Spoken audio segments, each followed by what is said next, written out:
Off the banks of the St. Lawrence River, it has been far too long. Welcome back to football. Welcome back to the RSUQ football season, as it is the opening game of the Division III season, as it is the visiting Triad de Lanaudière taking on the Cavaliers of Champlain St. Lambert. Good evening from Seaway Park off the banks of the St. Lawrence River, as it is the opening night, and anticipation being felt by all from South Shore across the island of Montreal towards the northern part of Montreal as we get ready for the first game of the year. Even start for all teams here, as it's been far too long, 2 years almost, with these schools last playing a football game in November 2019. Welcome our broadcast partner for tonight, Brent Bakken. Brent, good evening to you. Lanaudière, Champlain. It's been far too long here, Brent. How do you think this will play out early on, given that there's been no football in almost 700 days? Yeah, I mean, early on, I think both teams are just going to have to get rid of some of the rust, going to have to feel each other out to see what they do, what they're good at, what they're not good at. Again, it's been almost 2 years since we've had a football game, so it feels great to be back. I know both you and I are excited to be here at Champlain to watch the Cavaliers take on the Triads. These are two rivals. I mean, they met the last time we had football back in 2019, a 27-17 win for Lanaudière back at Andre Courcelle Park back on September 21st, 2019. So a little revenge in store if you're the Cavs. Again, these are two teams that finished third and fourth, respectively, in the standings. Of course, two teams that went to the playoffs last year, both losing in the quarterfinals of 2019, that is. And now here we are as they will begin what will hopefully be an 8-game schedule and a chance to go to the playoffs and a potential scenario playing in the Bull Door, as we are getting ready for the first feast of 8, as the main course will be upon us in mere seconds here from Champlain St. Lambert.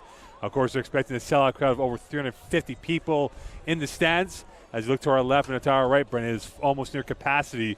So you know fans are very eager to get back into the stands to cheer on their teams. Well, that's exactly it, Mo. I'll tell you, I mean, in the parking lot when I pulled up, we saw there was a bunch of rowdy spectators, a bunch of fans. We were just eager and excited, cheering for both teams, just excited for football to be back. We waited a long time for this. It's been long overdue.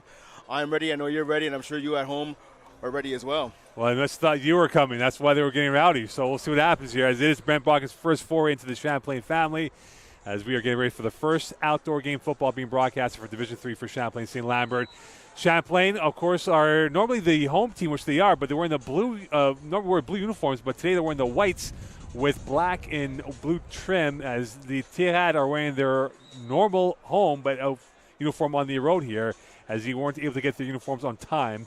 So Champlain did them a nice UN favor to wear their away whites today. Yeah, Cavs head coach Sean May was telling us earlier this week at practice. Yeah, he was, like you said, Mo, doing them the favor by wearing their road whites.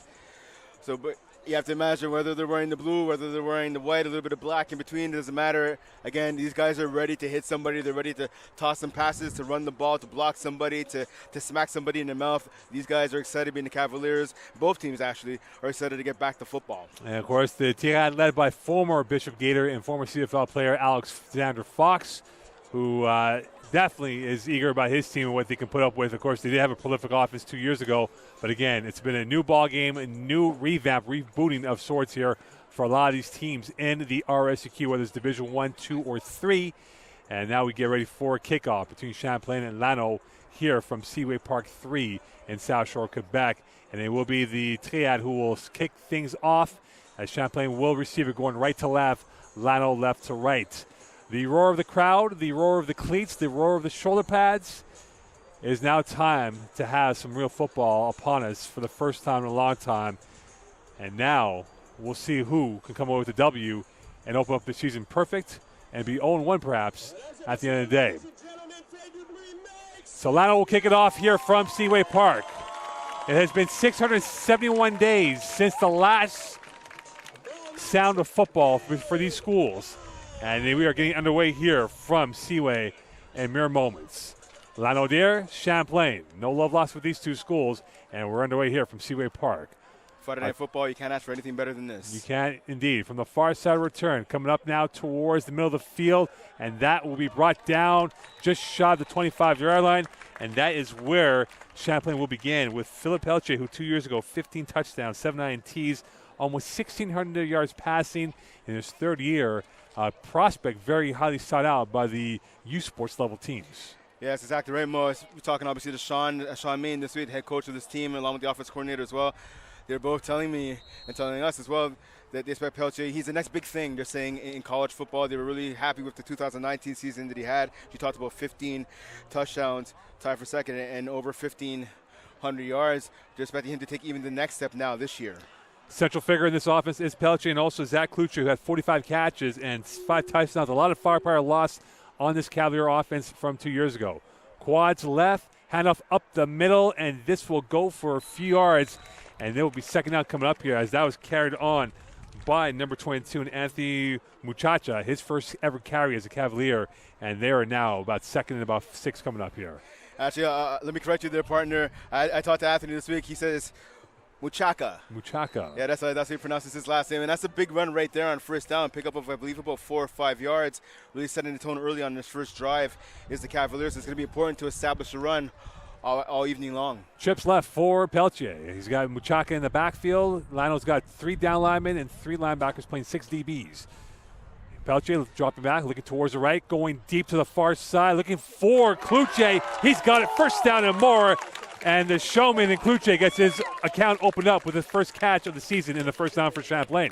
And a big corner route right there by Kluche. We talked about 45 catches last year leading the team. He was first in catches and first in yards, coming up with a big first down to move the chains for this Cavaliers offense. First and 10 from the 40 from center field. And Champlain now extending this drive here as we're about 13:38 left in this first quarter. Muchacha in the backfield, 3 to the near side wide of Peltier. Motion both sides. Handoff towards the right side, and a great stab in nothing but swampland as the triad come through on the tackle. And a big play as Denick Pilon was in on the tackle for the triad. And it'll be second down coming up here for the Cavaliers. Yeah, good job. Good penetration in the backfield by the triad's defense, led by their defensive line on that play. But you know what? You have to give Muchacha credit. He looked like he was going to be dropped for a loss of 2 or maybe even 3. He at least got back to the line of scrimmage. Second and 10. So you got back to the line of scrimmage from the 39-yard line with 13 left here. Yeah, you see. First and 10. Handoff and play action towards the near side, and that is dropped in by Michael Fafal, and it'll be third down and a punt coming up here with 12:48 left in this first quarter.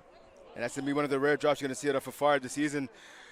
We had a chance to see him, obviously, the last 2 weeks at practice, and he was catching everything that was thrown in his direction. So rare drop there. Obviously, it was a tough catch with the pass being behind him. He had to spin around. So the first punt comes in for the Cavaliers. Graham Mathieu now will be the punter as he will, I beg your pardon, they're going to keep the offense out there. So on the 3rd and 10 here, Sean Main is going to gamble early on here to set the tone. Let's see if he's trying to draw them offside.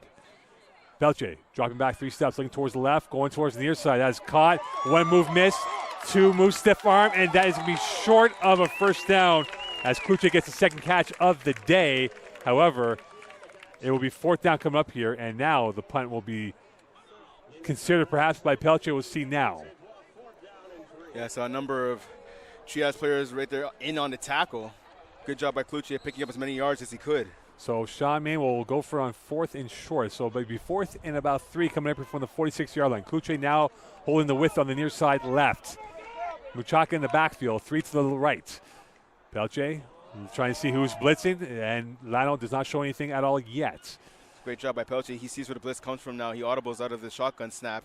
And you can see, I think, Champlain trying to draw Lionel offside here, and they might take the timeout or the delay game. We'll see. And instead, it will be delay game, so they'll move back 5. It will be a punt coming up here. And the Lionel defense holds serve on the first drive for Champlain, and they will now punt the ball away. The wind is picking up here, going left to right on our screen right now, Brent, so we'll see how this will impact the punt early on. Yeah, we're going to see how it impacts the punt. We're also going to see later on during this game the ensuing drive coming up right here for the Triads, how it's going to impact them in the passing game. And now set to return the ball is J.J. Francois for the Triad. He'll be marked off from the 35, now moving inside of the 35 to the 34-yard line. And this will be punted away from the 41 of the Champlain territory. So the first drive goes for naught for the Cavaliers. And now the Lanaudière Triad will have their first attempt. And almost blocked. It is blocked. Loose ball that is still alive, and that is alive going towards the sideline out of bounds at the 36-yard line. And a broken down play, a breach by the Triad de Lanaudière, and they get the first break of the game. Yeah, there's poor protection right there on the punt by Cavs. Good job by breaking through and getting a block for the Triads. So they're setting up now their offense in prime real estate right here, deep in Champlain territory. And now a test of nerves for the Cavaliers defense as they're pinned at their own 35-yard line. And Jacob St. Pierre will get his first ever start as a member of Lano. And he's got 3 to the near side right on the short end. St. Pierre, play action, whistle on the play, and that play will never start up as it will be a penalty going against. It's probably going to be false start procedure going against the offense, I think. And they'll move back 5 yards. So that will be a 5-yard penalty going against Lano, and it will be 1st and 15 from the 40-yard line instead. Here with 11:06 left in this opening quarter, block pump by the Triad de Lanaudière. Justin Gevin, the snapper for the Triad, as St. Pierre in a shotgun formation with Malvin in the back end. High snap. Play action roll towards the left. St. Pierre is being pressured, throwing cross body. It's still alive. Over the top, incomplete, far side. And that will be a second down as Joey Juliana, who had 23 catches last year, was the targeted player on that play. Yeah, there was a good pass there, but a quarterback just out of the reach, however, by Julian. Julian, one of the top receivers for this Triad squad. But Elliot Levasseur with the coverage right there on that play. 3 touchdowns in 2019. Joey Julian wearing number 21 for the Triad. 2nd and 15 from the 40. 2 to the wide side left. Holding the width is Julian on the far end on the top of the screen. Champlain 4 down linemen. Jet sweep to the left, and here is space to work with. Here goes Francois up ahead, and he will get some real estate with plenty of acres to work with, and it'll be 3rd down coming up here for the Triad. Yeah, so the Triads right there, they weren't able to pick up the 1st down, but they're able to make it now a bit more manageable 3rd down. And about 3rd and 6, give or take here, and this time will be marked off at the 32-yard line. Can Champlain's defense hold serve wearing their whites? They were hunting in packs here for the Champlain Cavaliers. St. Pierre motioning his guys to the right. High snap looking towards right. 1-step drop, caught, and that will be close. A congestion of bodies, and we'll see if that will be enough for a 1st down. It appears it will be close enough here. Champlain saying no, Lano saying yes. And now, with the 6 be coming up here, it'll be 4th down instead. So here we go. 4th in the nose for the Triad, Brent, and this will come out to eyeball defending and offensive attacking by both these schools. That's going to be man on man right here, hat on hat. If you're the D-line, you want to get penetration, you want to drive that offensive line back. St. Pierre's got a 3-by-2 formation on the near side going right to left. St. Pierre trying to draw off someone offside, still seeing what's out there. Julian up in the top of the screen. St. Pierre, and it appears they're trying to draw him offside and perhaps go for the field goal, and Fox will call a timeout. He does indeed, and so this will be what appears to be, Brent, a field goal attempt coming up for the Triad with 9:05 left as they call a timeout. I mean, I can't lie. I have to say I'm a little disappointed right now with Lanaudière. You figure you've driven this deep into territory. You got prime field position. I know it's early in the game. You might want to settle for the 3. But if I'm Lanaudière, it's 4 for the yard. May as well go for your offense. Seems to be clicking so far early in this contest on your first drive of the game. And if I'm them, just want to go and try and pick up that 1st down and keep on driving. And it appears they are going to go for it, Brent. They'll take your words of wisdom here. It looks like it, and we'll see what happens. The St. Pierre is still in there. And we'll see if they might do a quick snap if this is not going to be a field goal attempt coming up here for the Triad de Lanaudière. I think it's going to be a QB sneak right up the middle. Be marked off for the 26-yard line of the Champlain territory. Lano on the plus side of the. So they will go eyeball to eyeball. Rugby scrum coming up here. Quarterback sneak, and this should be enough for a 1st down as they just bullied the Cavalier front 4 to get that 1st down in their favor. Yeah, great push right up front by the center. This Rahi Kidyani goes the right guard and the left guard. Yeah, Berube number 67 at left guard and Guillaume Martel at right guard number 60. Good push by them up front to pick up that 1st down for the Triads. 1st down and 10 from the 26 now for the Triad as they are knocking at the door. They're making their way up the field. So far it has not been as smooth as they had to convert a 4th down attempt. 2 in the backfield for the Triad. St. Pierre. High snap again, hand off to the right side. Here comes Francois, a hole wide open down the near side, and he's forced out of bounds. And you wonder if that flag will be holding going against Lanaudière, and you wonder if there might be extra laundry on the field, but we'll see what the call is, as this is going to be a hold against Lano, and they'll move him back 10 and become 1st and 20 with 8:33 left in this first quarter. Yeah, you can tell right away, partner, that was a hold on the right side. We saw the hold there for J.J. Francois to run through. He picked up a lot of yards in that play, but you could have driven a Mack truck right through that hole. You and I could have driven through that and got a first down in that play. It is fantasy football season, my friends, so that's what it is right now. So an intriguing opening 7 minutes of play or so in this first quarter from Champlain. It is Lionel ball, 1st and 20 from the 33-yard line. And now we see Julian on the near side of the formation. Handoff to the right, and here comes a run to the near side, blocked by Julian, and going out of bounds. And a big hit this time coming through. And that will stop play momentarily here as Grady Langsugulo in on that first carry. And this will be a 2nd down in about 10, if not 11, come up here. And the winds are definitely picking up now as we speak. Yeah, the winds are definitely picking up. We can barely hear each other right here in the broadcast area, but a good run right there after the penalty. 8:07 left. St. Pierre again has 3 to his far left. St. Pierre looking towards the right, short, going a floater, and that's caught out of bounds. And Joey Julien with his catch, his first of the year, as he opens up his account, and it'll be close enough towards the first down sticks, and this will be a 3rd down coming up here with inside 8 to go. Yeah, good out route there by Julien, one of the leading receivers on this Triad squad. 23 catches last year, 348 yards, 3 TDs. You have to imagine he'd like to add a TD to his career total on this drive right here for Lanaudière. 3rd and 2, handoff up the middle, and close enough, and diving, stretching his arm out enough for a first down, and that will be run by Lasugulu. And that will be a first down. It'll be a 1st and goal for the Triad as they are now at the doorstep, about to punch it in perhaps for 3, if not 6.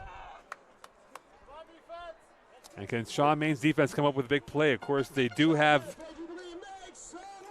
Felix Leclerc, a key player on this defense. A lot of new players on this defense for this Cavalier defense. St. Pierre's got 3, are now making 4 to the right. Handoff up the middle, going to the right. Nice dig move, and now gang tackled by a pack of white uniforms. And Francois, we brought down just at the nick of time before the goal line. See, the running back got a gain of 4 yards right there in J.J. Francois, but a good job by this Cavs defense. Everyone just rallying to the ball carrier, numbering him to try to make his way through that goal line. Yeah, it appears Champlain will have to hunt in packs now as they look to stop this here. 2nd and goal. St. Pierre's got a bunch to the left now. St. Pierre up to the left, and this is going to be a touchdown, and the first 6 points goes for Malvin, and it's 6-0 lead, and they open up this game, and they're off and running. And you had to make the decision right there by Malvin. We saw the last 3 or 4 running plays in a row. Lanaudière went to the right-hand side. We see Malvin making a cutback. He started off on his right and juked right back to the left, scoring a touchdown. So good run right there by the running back. An impressive drive for the Triad of Lanaudière as they open up the account. They're up 6-0 here with 6:39 left in this first quarter as they were able to cash in on a punt block that got them great real estate at the 39-yard line on a bot snap and rocked down, and that will be nothing more than a missed extra point attempt, and it will remain 6-0. And now we'll see how Sean Main and this offense will go forward here. Good job. That was Philip Cote actually getting the tackle on that extra point attempt. And we'll see if that comes back to bite Lanaudière later in the game. And of course, Lanaudière, they are off and running. Champlain looking to get back in this game, down 6-0 here with 6:39 left. And you can see the confidence and arrogance expounded by Lanaudière early on in that first drive as they were able to mix the run and pass, go with the run quite efficiently, speaking here, Brent, as they went to the right for the bulk of time and now going to the left for the score and up 6-0. Now for the Cavs, you want to maybe take a page out of Lanaudière's playbook. You want to try to establish a run game as the Triads did on their drive. We have to imagine we're going to see a bit more of Anthony Muchaka getting the ball on this ensuing drive right here by the Cavs. And we'll see if the wind will play tricks now on this kickoff. Of course, it is picking up going left to right on your screen. Second kickoff for Lano. And it'll be a line drive kick, and this was returnable. One hop off the chest, still alive, and return now from the 10 up to the 15, and trying to get hit and got hit on that play. And that's where Champlain will be pinned deep in their territory. And right now we'll see if they can turn that one-way traffic into two-way flow, as they didn't get much going on in their last offensive series. So we saw Shamar Parkinson, number 29, with the return on that one. He's an exciting player to watch. A little banged up at practice this week. Didn't see him, and last week as well, didn't see him really take the field that much, but I saw him catching a couple balls on the sideline and that, and showing a little bit of the moves that he has. And it appears we'll have a redo, Brent, as we will have another redo, as it was offside on the Lano kickoff coverage team. So Parkinson, part 2. We'll see if he gets a chance to return it back once more.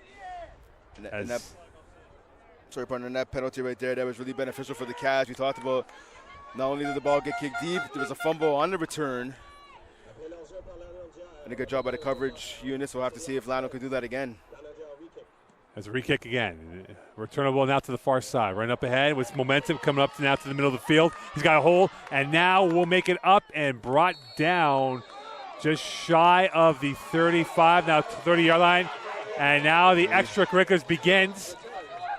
No love lost with these two teams, Brent, as they are at each other. Box office teams, and they're showing right now that they've had 2 years of pent-up aggression that they want to release. And that's exactly, you took the words out of my mouth. No love lost between these two teams at all. As you talked about at the top, the Cats finishing 4th in the division, and Lanaudière finishing one game above them, finishing 3rd.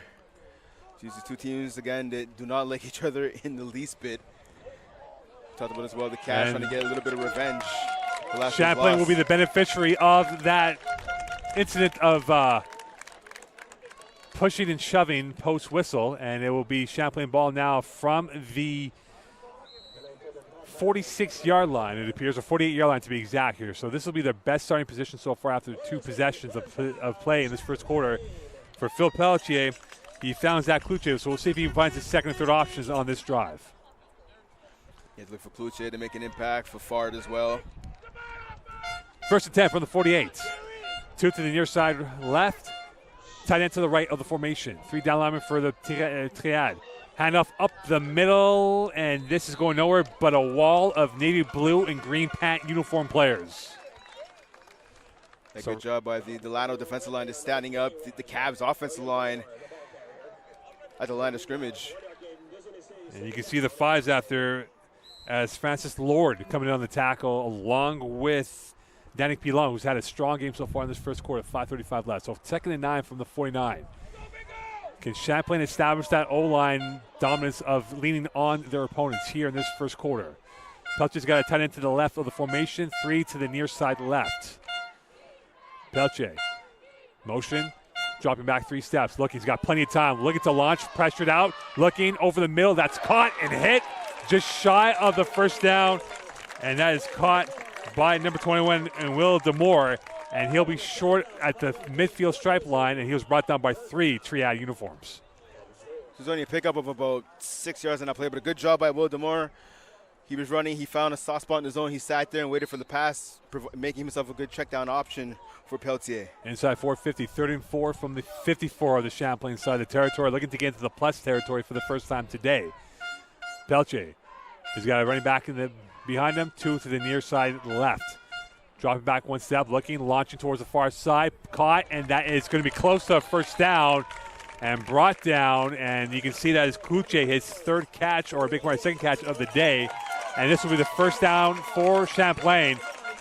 And with 4:33 left, a big play by the Cavaliers offense. Yeah, Kluche's 2nd catch of the game results in a 2nd first down for him and this Cavaliers offense. Great job by him getting open, beating his man to the corner. Of course, Peltier and Kluche are the central figures of this offense, the 1-2 punch. The telepathy between these two players is second to none when it comes to knowing where they are on the football field. 4:20 left here, 6-0 lead for Lanaudière as they scored in their opening drive after a block punt, and they were able to catch it in. Peltier's got a 2-by-2 formation. Hand off to the left side, running down to the near side, and bringing it over for maybe a yard or so. And this will be 2nd down coming up here. Will Demore on his first carry of the day. So we've seen him catch the ball and run the ball in this drive. Yeah, making an impact the first time he's touching the ball this season for this Cavaliers offense. See if the offensive line can give him some bigger holes to run through as this game continues. 2nd and 9 from the 50-yard line. Ball now the left hash mark. 3:39 left in this first quarter. Fast-moving quarter. As Pelche now has a tight end to his right. 2-by-2 formation with Demore in the backfield. Pelche. Handoff up the middle. Demore navigates his way through, and he is brought down again by a very stiff Lano defense. Their front seven has really minimized any yards after contact on this drive. Yeah, I believe that was the nose tackle, B number 93, Emile Marchand. Marchand making a stop right there. So this is the problems that we seem to be seeing right now as this game is progressing for the Cavs. Is just they're able to get a little bit of clearance at the line of scrimmage, but once the running back gets a yard or two over, they're met by a number of Lanaudière defenders. 3rd and 7, inside 3 to go in this first quarter. Brent Bach and Mocon here at Cavaliers TV. Cloutier now occupying the width on the far side of the TV. Pelche.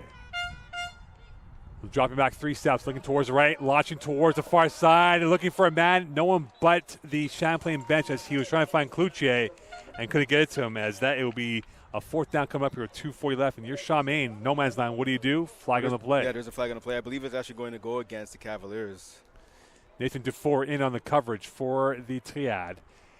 And we'll see what the referee will call. And it appears it's going to go against Lanaudière instead. Ben Bakken, where are your glasses today? No, you know what I saw? Because I had seen on the left-hand side there was a chop block. It looked like an illegal chop block. So legal contact called on the Triad. And it'll be a 1st and 10 from the 38 of the Triad territory. It'll be a 2-by-2 now, make a 3-by-2 receiver formation left to right. Pelche dropping back 3 steps, looking towards, pressure now, holding. It looks like fumble, loose ball, recovered by Champlain. And this time by Jerry Smith. And that could have been near disaster going against the Cavaliers. And yeah, I believe that was number 88, James Lawyer, coming off the edge, knocking the ball loose from Peltier. And this will be it. One of the offensive linemen, as you mentioned, partner was able to fall on the loose ball. So they'll accept the sack, decline the penalty. It'll be 2nd and long now for the Cavaliers. 2:19 left. They are now marked off at the 47-yard line. And we saw the kicking here earlier this week, and Champlain could kick it probably about 30 to 45 max.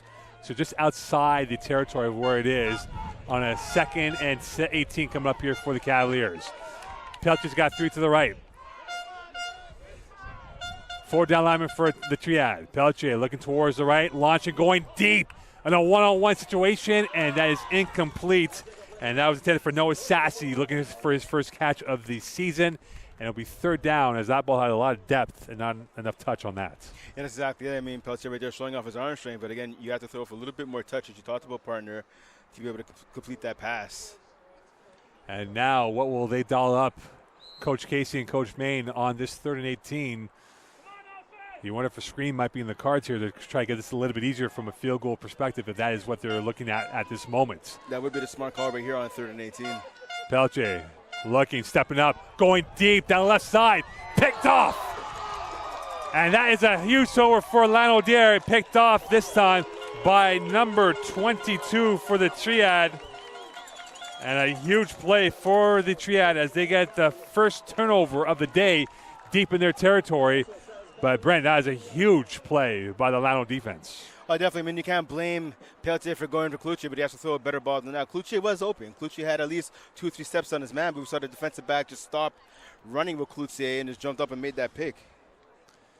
And a hash of a throw by Peltier, and it's a recovery of the interception by Lano. And now the Triad will have the ball marked off at their own 16. Can Champlain force a 3-and-out with 1:34 left in this opening quarter? St. Pierre back in the pivot position. Francois in the backfield for the Triad. Here is Francois going to the left side, has a hole up the middle, and plenty of earth to run on, and he gets a good carry on that play. Yeah, once again, this offensive line for Lano just opening up huge holes for these running backs to go through. It'll be 2nd and 6. So we're seeing a lot of 4-yard, 5-yard body blows by this Lano running game so far. And that's going to set up the play action fake. That can set up a lot of things. I mean, you can set up the pass with the run. If you're Lano right now, that's exactly what they seem to be doing. 54 seconds left here in this first quarter. 6-0 lead for the Triad. St. Pierre looking towards the near side right. That is caught. First move and tackled is Julian by a gang of Champlain players. This time led by number 32 for the Cowboys and Phil Cote. And it'll be a first down, though, and a new set of downs for this Triad offense. It's a good job there by Julian, the veteran, holding on to the ball, surviving the hit. Well, he's actually down on one knee now. He did get rocked by Cote. And Julian goes down on one knee as he'll have to go off, as they'll bring in a replacement for Joy Julian as he goes off momentarily. And it looks like it is Xavier Chartier who will come in, number 2 for the Triad. And it'll be a first attempt from the 33 with 43.5 left here. Brent Block and Mo Khan, 6-0 lead for Lano. And you wonder now if they can cash it in on the second mistake by the Champlain team so far in this first quarter. St. Pierre barking out instructions to the running back. He's got 3 to his left. Here is the handoff up the middle. Nice juke right there, and it'll be a second down. It's brought down this time as Malvin. And it'll be second and about 8 coming up here with 14 seconds left in this first quarter. Yeah, good job right there by the defensive line of the Cavaliers, getting instant penetration in the backfield, pretty much stopping that running in his tracks when you small gain of 3. And this will be the last play of the first quarter here from Seaway Park 3.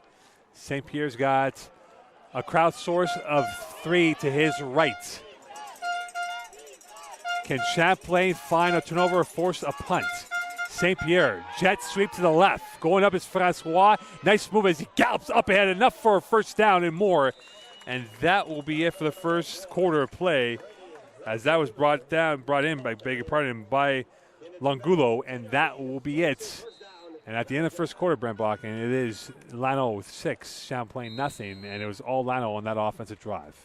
But that's exactly it. I mean, it's the run game that's been the Achilles heel for the Cavs. They're not able to establish the run offensively, but yet on the other side of the ball, they're giving up a lot of yards via the rush to this Lanaudière offense. Well, with Charmaine and his Cavaliers coaching staff, they're going to have to make some adjustments heading into the second quarter if they want to stay in this game. Right now, it's only a 6-0 lead for Lano, but again, with the inability of the Cavaliers to stop the run, they're going to have to solidify that wall up front just a little bit to come back in this contest. Well, they start the second quarter right away. It's Champlain go left to right, Lano right to left. St. Pierre. High snap. That is caught by the luck of God, and that is away he goes. Look out, and a big run this time by Lusungulo, as that was a play that was nearly ruined. That became a positive gain, courtesy of the football gods. Well, if you're Lano, you're pretty much saying right now, that's exactly how we drew it up. You get the high snap, tasted the flesh off the hand of the quarterback, right into the running back's hand. You picked up a couple of positive yards right there. Picked up 8 yards, actually, on that first down play. So you're right, partner. The football gods smiling on Lano right there on that play. And Justin Gouvin's blushes have been spared on that snap from him. As we 2nd and 2 now from the 53 of the Lano side of the territory. St. Pierre, high snap again. A blush attack. Who will get it? Loose ball. Recovered by who? And it's Champlain ball. First time you get lucky. Second time you don't. Champlain ball. Can he catch it for points, Brent? A huge turnover for them. But that's exactly it, partner. You keep poking the bear. And if you're Lano, the bear in that instance is having bad snaps. We saw 2 in a row, and this is about, I think, the 3rd or 4th of this contest. We're not even at halftime yet. And right there, it finally came back to bite Lano. So a huge opportunity here for the Cavaliers to get on the scoreboard. And they'll get the ball now from the 34 of the plus territory of the Triad side. Can Philip Pelche make up for the interception he threw deep in the Lano territory late in the first quarter? He's got 3 to his right.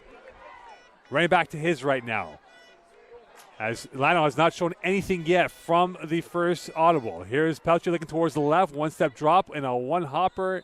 And it appears it will be incomplete, or is it going to be caught? And is incomplete with 13:33 left here in this first half. Now, for Pelche, you want to throw a better ball than that. His offensive line really gave him the time to get to the top of his drop and be able to scan the field. He made his first read on the ball. Actually, calling it a catch. They're calling it a catch. Calling it a catch here. So 2nd and 5 from the 29-yard line, as we couldn't see from our angle if that was deemed a catch or not. So 2nd and 5. Pelche, handoff up the middle, dipping and diving, and spin move, a nice pirouette And that is brought down, of course, by the running back for the Cavaliers and Muchaka. How do you say his name again? Muchaka, there you go. There you go, Muchaka. I was given booze by the Muchaka family clan here in person. So 32 with 12:51 left. So Muchaka gets about a couple on that play. And Pelche now waiting for the last signal from the staff. Champlain in field goal territory. You got to protect the 3. But Sean, if Sean gets that first down from Sean Main here, Brent, that could be a huge play for this offense. Definitely huge if they can get this first down and extend this drive. If you're the Cavaliers starting this drive with such great field position, you want to capitalize on it. Zipping it in there. First down and more. And a big catch this time by Noah Sassy. That ball had zip. And that was caught with zest by Sassy. And they're now inside the score zone with 12:24 left here in this first half. And I'll tell you what, partner, at the beginning of the second quarter, that's been the best throw of the game so far this evening by Philip Peltier. As you talked about, a bullet right there to Noah Sassy, and a great job by the receiver at the wide position in the slot, making a huge grab and getting some yards after the catch. And now we'll see if they can cash it in for 6 and tie this game up. 6-0 lead. First and goal from the 7. Pelche's got 3 to his left. Motion now by Muchaka to the left side of the formation. Play action, broken play, and that play went nowhere. A broken play from start to finish, as it appears it was a disjointed finish for this whole process. It looked pretty at first, was ugly at the end. But right now, if you're Peltier in this offense, the best thing you can do right now, they call a timeout. Actually, the Cavaliers, smart choice by them. But I was going to say before talking about this timeout was, if you're the Cavs right now, you have to forget about that play. You have to brush it off. It's only 2nd and 7 right now. You have a lot of opportunities to get on the board. Don't worry about that negative you just had happen, to the offense. Try to get a positive on this second down play. So as you see now, because of COVID-19 protocols, the staff members come out to the huddle, whereas in normal circumstances, the players will go back to the bench and try and keep it as distance from each other here. So right now, Champlain down by 6 with 11:48 left here in this first half. Brent Bach and Mo Khan, as they're marked off at the 11-yard line. So they're still in field goal range. But Brent, you must figure they will try to dial it up to go in the end zone at least once, if not twice more. I think they're going to dial up a pass. I mean, the run game is starting to get a little bit of traction, at least on this drive, but the pass game is really turning up the heat a little bit, if you will. So they're going to, I think, continue with that. We see Lano playing with one deep safety right now. Second down now for the Cavaliers. Again, a boatload to the left of the formation. Pelche's got 3 to his left, 2 to the right. Pelche looking towards the left, dropping back, looking, patience, going over, deflected, and that will be nothing but turf for that football, as he was looking towards his left but couldn't get that ball past the line of scrimmage of hands. Yeah, right now, if you're the Cavs, if you're the receivers, even offensive coordinator, you have to call something to go against this zone defense that Lano is playing. I think the best thing for that could be some crossing routes right over the middle. Seems to be an opening. 11:35 left here. Now to a reverse here with trips to the right near side. Pelche dropping back, whistle on the play, and this will stop it momentarily. And right now for the Cavaliers, they're going backwards then forward. Yeah, looks to be an area of it's going to be offside against the Cavs. So this will go against Lanaudière, as my glasses aren't working right now. So Champlain will get a reprieve here, and this will become a much more manageable situation from third down.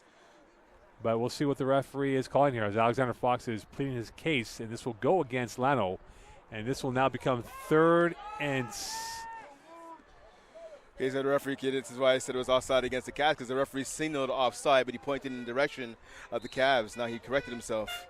Pelche looking towards the left, looking towards the right, has time, going to the right corner of the end zone, over the hands, through Cloutier's hand, and a 50-50 draw.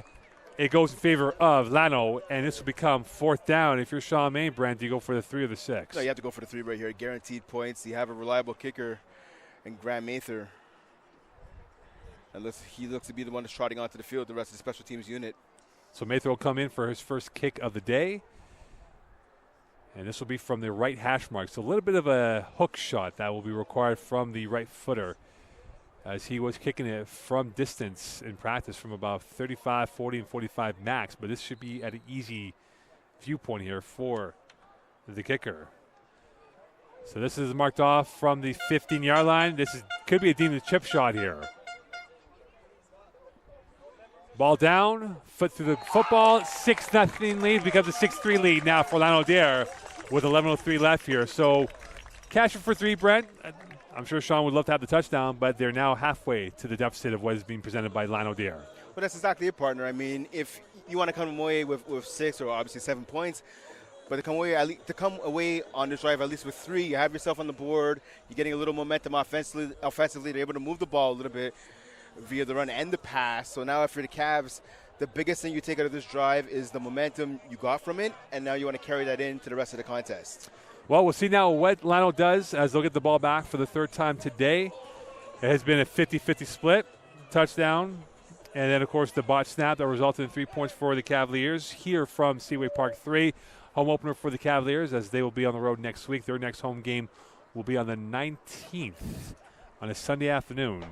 And then they'll have 2 more after that at home. So their schedule does not get any easier as the Huntsick is going to wait for them next week. And away we go here from Seaway Park 3. Long kick. That's going to be pushing him back, the returner to his 3. To the far side they come. Up ahead with speed to work with, and that is going to be brought down just shy of the 25-yard line. And again, we're seeing the extracurriculars with these two teams. Very chippy in this matchup here as a lot of nibbling going on between the two teams. Oh, definitely. I mean, again, like we talked about, you can't blame either side. I mean, this is the first time in a long time that they had a chance to play football. I mean, yeah, training camp, you're hitting your own teammates, but that's not the same thing as hitting somebody, hitting a rival, hitting someone you don't like, and just getting back to football as we talked about. You have to expect a lot of chippiness in this contest. Right now, Champlain and Reading down by 3. Here's St. Pierre, hand off to the left, going to the wide side near end, trying to bounce it out. Space to work with, looking towards the sideline, cutting up ahead. And a nice gallop this time by J.J. Francois, looking quicksilver with that carry. Yeah, Francois showing speed, showing that second gear. It looked like Levasseur had him as he was going east-west. He was able to hit that second gear, plant his left foot in the ground, and just take off going from east-west to north-south, picking up a lot of yardage on that first down. Picking up a first down, as a matter of fact. That'll be First and 10 now with 10:32 left here from the 37-yard line of the Lano territory. St. Pierre.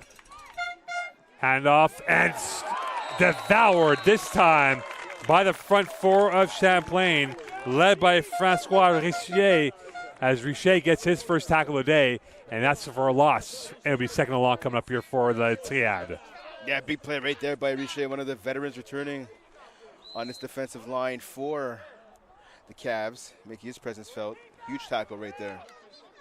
Muddle up that run attack for the Triad. It'll be second and 12 now with 9:55 left in this first half. St. Pierre. 10 to the left. Handoff, and that will get them back, if not even to the original line of scrimmage mark. And once again, the Champlain defense hunting in packs, coming up with a big tackle once more. So we talked about before about Sean Main and his staff making some adjustments to the defense. Obviously, they didn't wait for halftime. 2 great plays to start off this drive defensively for the Cavs, stopping the run in its tracks both times. It'll be 3rd and 9 with 9:23 left here in this first half. So a big third down conversion now for the Triad Lanaudière. Can Champlain get off the field and give their offense another opportunity on possession?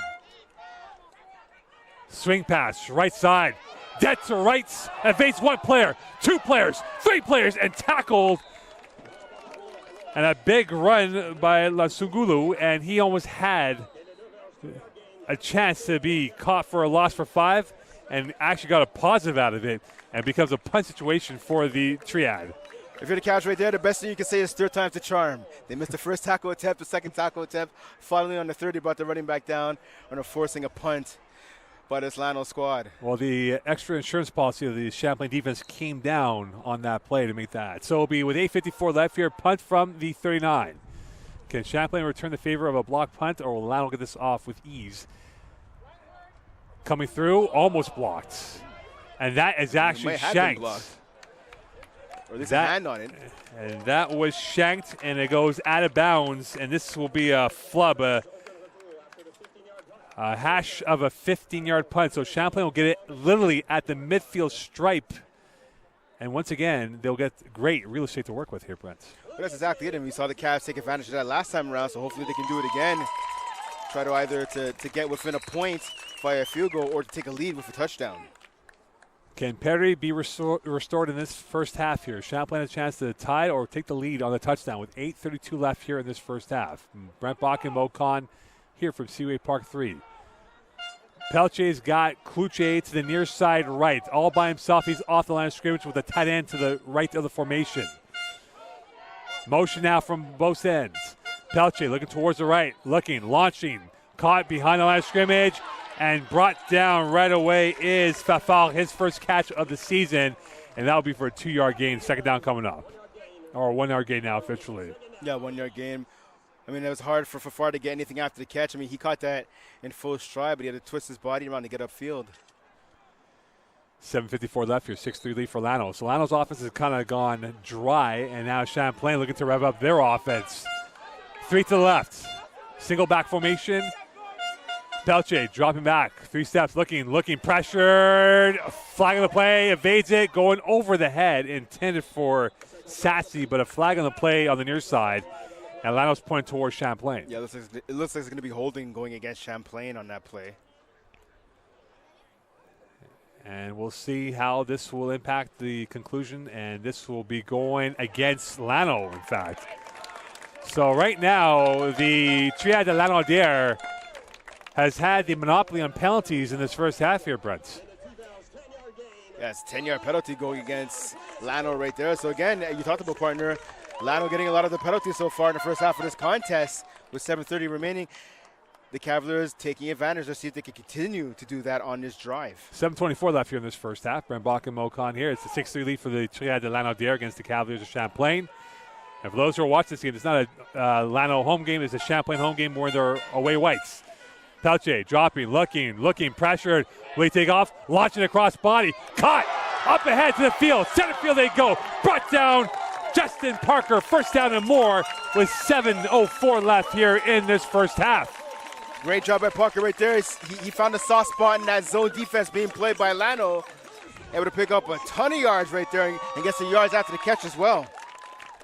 And now you can feel the roar of the Champlain crowd trying to take over as the Lano home field became more evident with their crowd becoming like that. And now Peltier started to feel it. Has 3 to his left. Has Parkinson in the backfield. Shovel pass left. Parkinson evades one player, flagging the play. This will come against Champlain. So this will be all for naught, and this will be a holding call against Champlain. And with 6:44 left here, this will become first and probably 20 coming up. Yeah, I think that's going to be against the left tackle, Ryan Rekmani. Unfortunately, pardon me, for the Cavs, and getting a big run by number 29, Shamar Parkinson. So this will go against Champlain. So Lano not called for the first time in a long time on a penalty. So this will be Champlain now, first and 20 from the 35-yard line. And clock is rolling once again with 6:40 left here in this first half. So Champlain has found the rhythm. It took them a little bit, maybe because of the 2-year layoff, the rust, the wear and tear. But now here they are, down by 3 with 6:29 left. Let's see if the Cavs can take advantage of this man-to-man defense being employed by Lano right here. Peltier looking, dropping, stepping up, going deep down the middle of the field. Cloutier, and that is batted down in the nick of time by Lanaudière. And it'll be a 2nd and 20 coming up here. So Champlain looking to stretch this defense, but great intervention by the Lano secondary. Yeah, great coverage right there by the cornerback, number 22 for Lano. And that's the second time we've seen Peltier go at him. The last time it didn't work out well for Peltier as he was picked off by the defender. This time again, he tries to go at him with number 81, over-reliable Zach Cloutier. The ball just not able to be caught by Cloutier. Great job by the defender knocking that away at the last second. Round 3 going to the Lano DB this time. 6 minutes to go in this first half. Cloutier now on the near side right. Peltier, handoff up the middle, and this will go for a couple of yards. Muchaka with that, and it'll be a 3rd and 15 here. Oh, Wildemore, I beg your pardon, with it. So Wildemore, number 21, with that carry with 5:40 left here. So you wonder now, Brent, if Shaw Main is trying to set up for the field goal to just inch a little bit closer and tie this game up at 6. Yeah, right here, you're either going to run a screen or you're going to run a short passing play just to, as you talked about, partner, get into better field goal position. 5:24 left here. 3rd and 18. So this is pretty much from here to the Champlain Bridge, more or less. Off the banks of the St. Lawrence, the wind picking up off the river. Will this be influential in the second half? We'll find out. Peltier looking towards his right, launching deep down the near side, looking for Cloutier, and that is actually well defended by Cloutier as he played DB on that play. And now it'll be a 4th down coming up here with 5:05 left here. And Brent, you wonder if maybe Peltier needs to diversify the portfolio and go to other options. Oh, we see an injured player right now. One of the offensive linemen, pardon me, for the Cavs down on a knee. Looks like it is Jack Lanaudière, who is down, it appears, on number 50 for the Cavaliers. Of course, Champlain dressing 7 O-linemen today. Yeah, you never want to see that, no matter what side it is, seeing a player injured. And right now, for him, the young man, it appears it could be a lower body injury. So we'll see what the offense can do for an alto adjustment here. 6-3 lead from Seaway Park 3. But to answer your question before the injury, Mo, as we see Lanaudière getting back now, hobbling off, being helped to the sideline. But so to answer your question, I mean, yeah, to go to some other options besides Zach Cloutier. Again, Zach Cloutier, the number 1 receiver on this team, justifiably so. But we've seen on this drive Matthew Fafard get a touch. We saw Justin Parker with a huge catch earlier in the game. You would like to see Peltier maybe go back to him as well. And with Sassy as well in there too.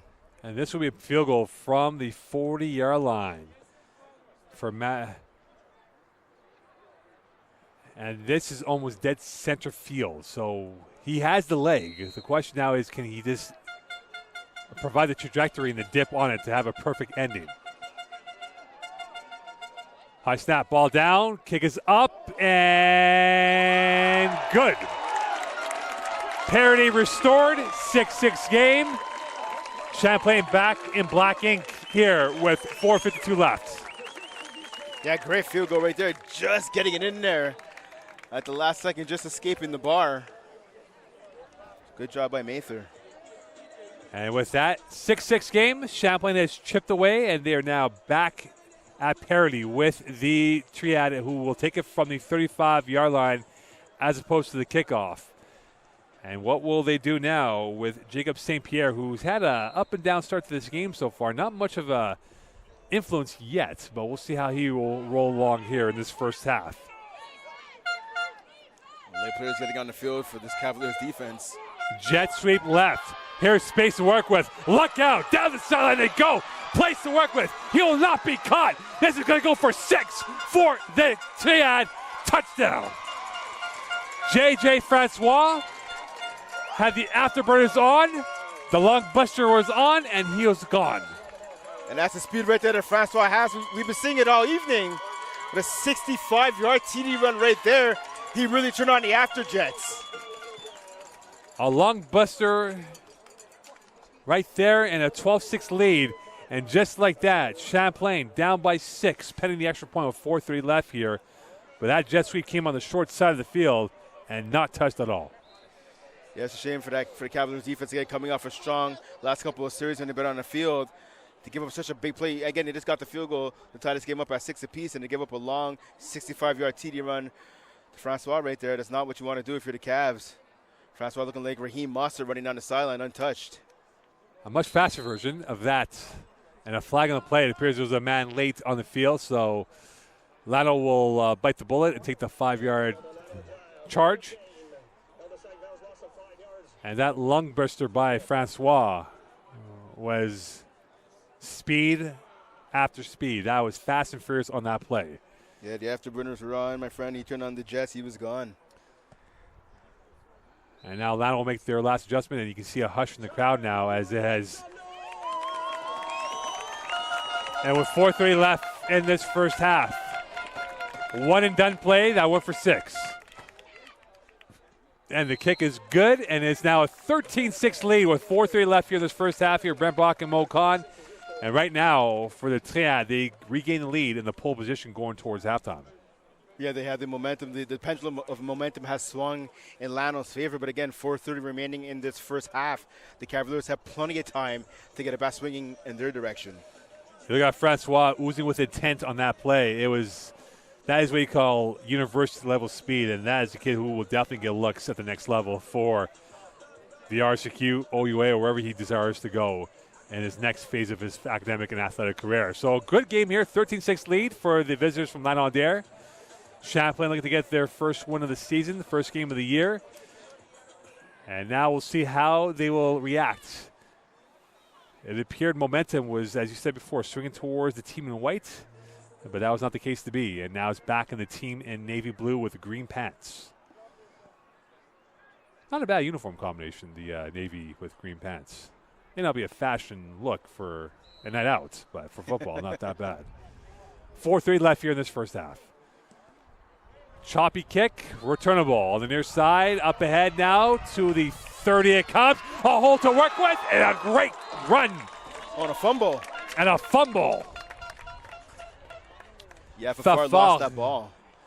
Lost it, and who has it? No indication yet. Still a scrum to the death for the football. And a Champlain ball, and recovered this time.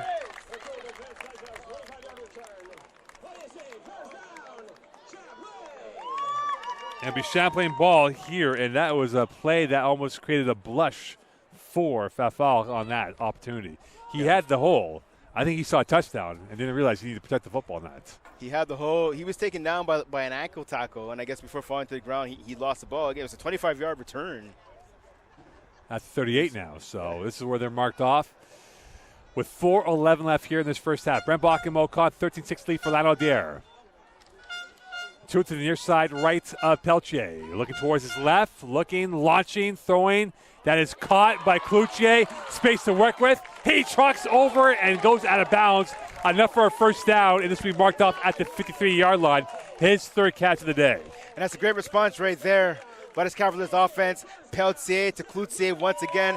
And he talked about trucking the defender right there and picking up more than enough for the first down for this Cavaliers offense to keep this drive going. The ingenuity between those two players is second to none right now in this first half. Quickly working now. Peltier, short pass caught this time by Fafal as he will make a move upfield, and that will be for a 4, if not 5 yards. Second down coming up here with 3:42 left here.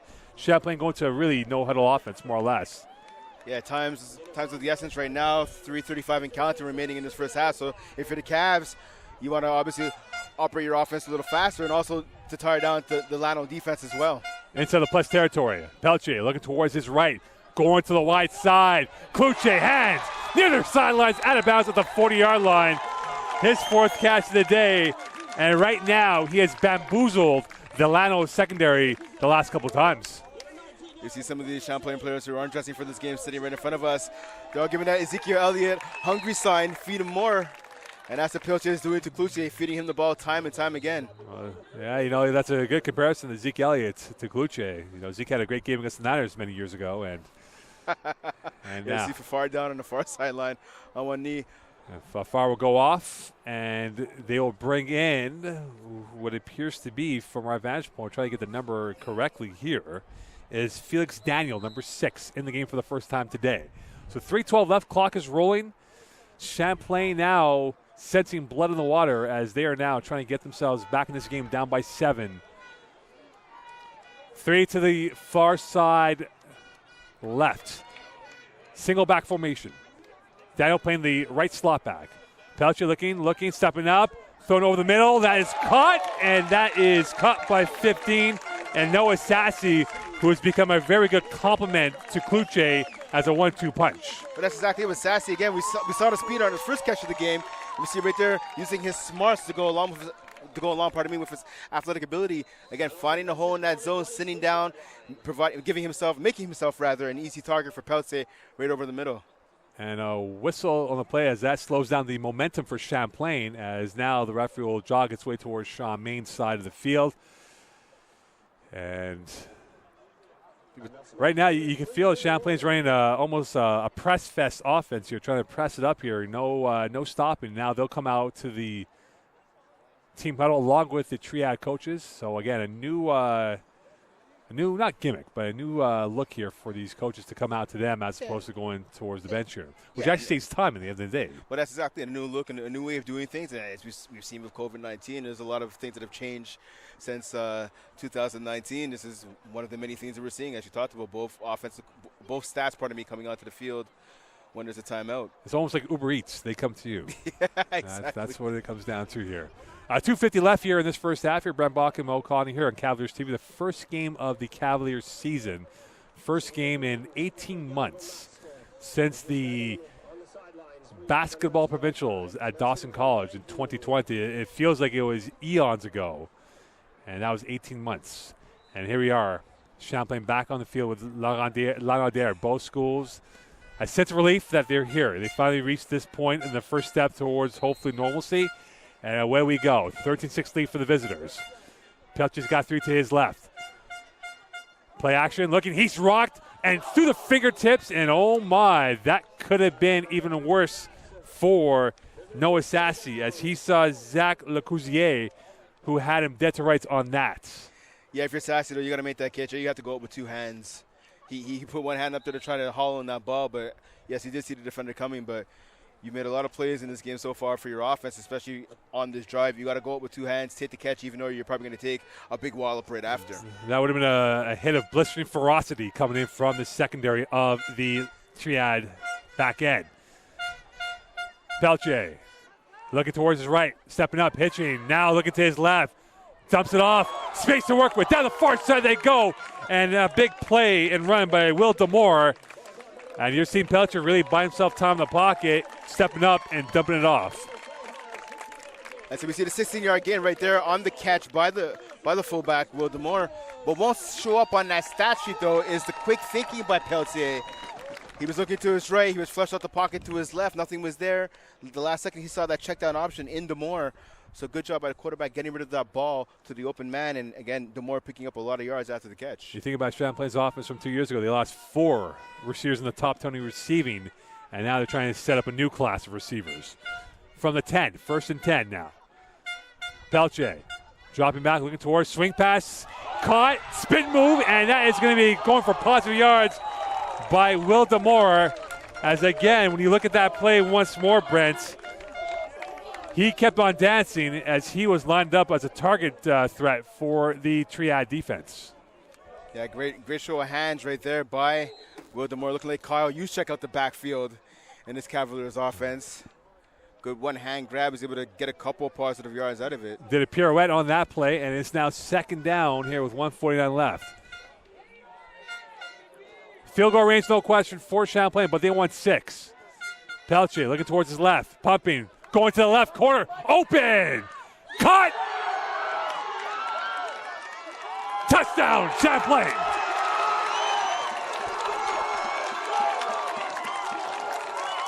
Beautiful corner route there. I believe that was number 3. I believe that was Miguel Fafard. Beautiful route going to the corner, jumping up and catching the ball at the high point. Scored a touchdown. Great throw, great catch, and now on the verge are the Cavaliers having a 13-13 tie game. A strong response by the Cavaliers offense after a huge run by Lanaudière. And now we're a single point away from parity being restored in this matchup from C-Wave 3. Yeah, we've seen multiple times throughout this contest, partner, even during practice last week and this week. Corner route seems to be the thing that these receivers like, and the quarterback Peltier likes to throw. Ball down, flags, and we'll see if this will count. It does go through, and it looks like it is too many men on Champlain. And with that, they will move it back, or they might just apply it on the kickoff. We'll see what they do.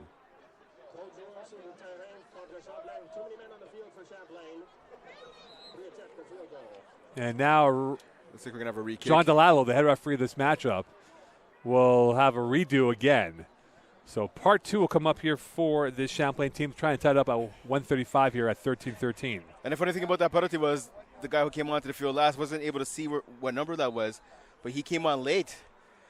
the team was already lined up to kick the extra point. He came on late, giving the Cavaliers one too many players. First-class delivery by Peltier, and now we're a single point away from a tie game. And we have that. 13-13 with 1:35 left here in this first half. And Brent, you wonder, in this boxing match, it has gone body blow, right hook, left hook, body blow. Who's got the momentum going into the final 95 seconds? Well, it has to be the Cavaliers. I mean, talked about 95 seconds remaining in this first half. They won the last round, if you will. It's not a knockout yet, but they landed a hard shot to the body, or they came through with the left-right combo. So they have Lano on the ropes, if you will, for the remainder of the first half. Let's see if they can keep them there, though, again, with 1:35 remaining. We'll see now. It is a game that has gone back and forth here. A chess match has ensued with Alexander Fox and Sean Main. And you know there are schools who are watching this right now trying to figure out, well, if this is how it's going to be, this is going to be one of those on-the-edge seasons when it comes to figuring out who will win what, with Jeopardy full force right now.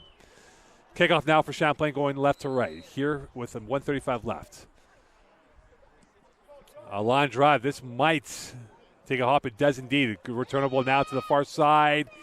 And that will go, still running and going and grinding their way through as they chisel their way up ahead. And it'll be a first down from just at the 41, if not 42, now make it 43-yard line officially. So Lionel has a chance to get a field goal in this situation with this field goal range in place. Yeah, pretty decent field position to start this, what should be their last offensive drive for Lano of this first half. If you're the Cavaliers, though, what you need to do right now is you don't want to give up anything deep. You have to make sure you take away the deep ball, and you have to watch out for the home run threats at running back for Lano, specifically J.J. Francois. 1:28 left. St. Pierre going to the far side. That is caught and forced out of bounds in a wrestling-style tackle is number 12 and Phil Rochon on his first catch of the day. So Rochon gets his first catch of the day, 1:24 left. It'll be 2nd and 1. So very manageable here, and you wonder if St. Pierre might take a shot deep with a 2nd and 1 in his back pocket. So one deep safety looks like the Cavaliers are playing man right now.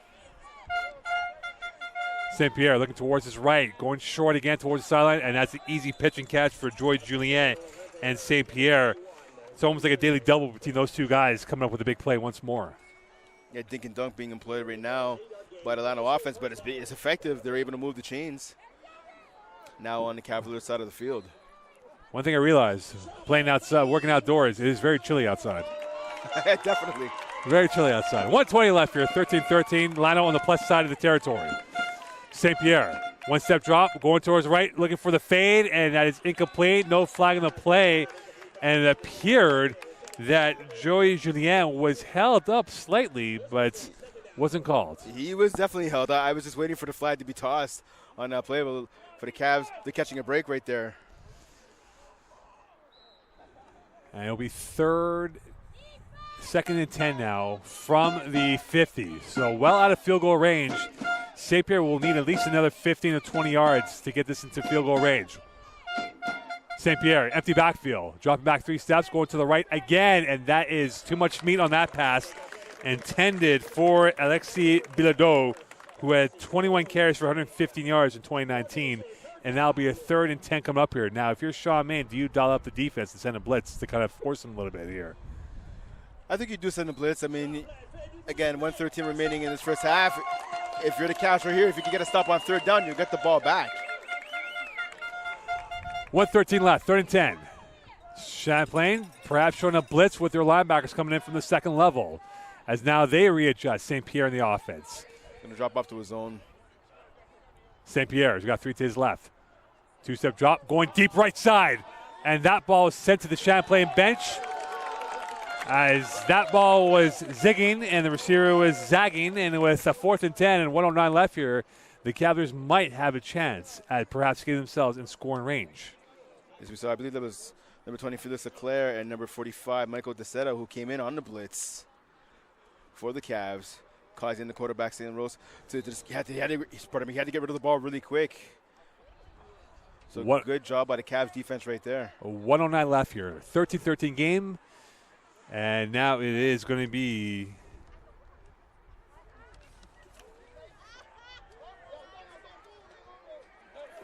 and now a whistle on the play here, and we'll see what this will be called for or against Lanaudière, as it will be James Loyer, who's wearing number 88, the rush end.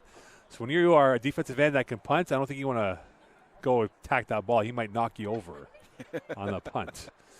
So Loyer will punt it away. He could also make the tackle on punt coverage as well. Perhaps a 2-for-1. That's like it's great business in that world if you get a 2-for-1 player in that sense. So we'll see what happens here. Division III football, again, this is the first game of the year for Champlain at Lanaudière.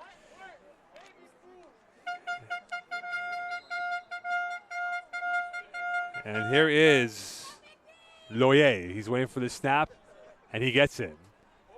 And that is going to be kicked to the far side, flighted towards the near side bench of the Champlain. One hop, brought in, flag on the play. So there should be more yards added to the total. And now with 58.1 left here, Bram, for Phil Peltier, he's really exercised his book of play calling, going short pass, deep pass. But with 58.1, what do you do in this situation? Well, I'd be willing to bet my car that he's going to at least look in Zach Cloutier's direction, the first and second down here, or at least on this drive for the Cavaliers. So you have to imagine he's going to dial up a deep shot to him. It has been swashbuckling football by Phil Peltier, and we'll see if that can carry over here with some more. And now with Champlain, with 58.1 left, Brent Bakken has his car on the line. If they don't score, he's taking the bus home. Peltier looking towards his right. Looking short. That is caught this time by Noah Sassy, who's had a good game with his third catch of the day with 54.1 left here in this first half. Sassy's hurt. Looks like he was favoring his knee. Looks like he's going to stay in, though. He's going to tough it out. No, he goes down to a knee now. So that actually gives Champlain an indirect timeout to slow things down here. 54.1 left. 13-13 game. They're in possession.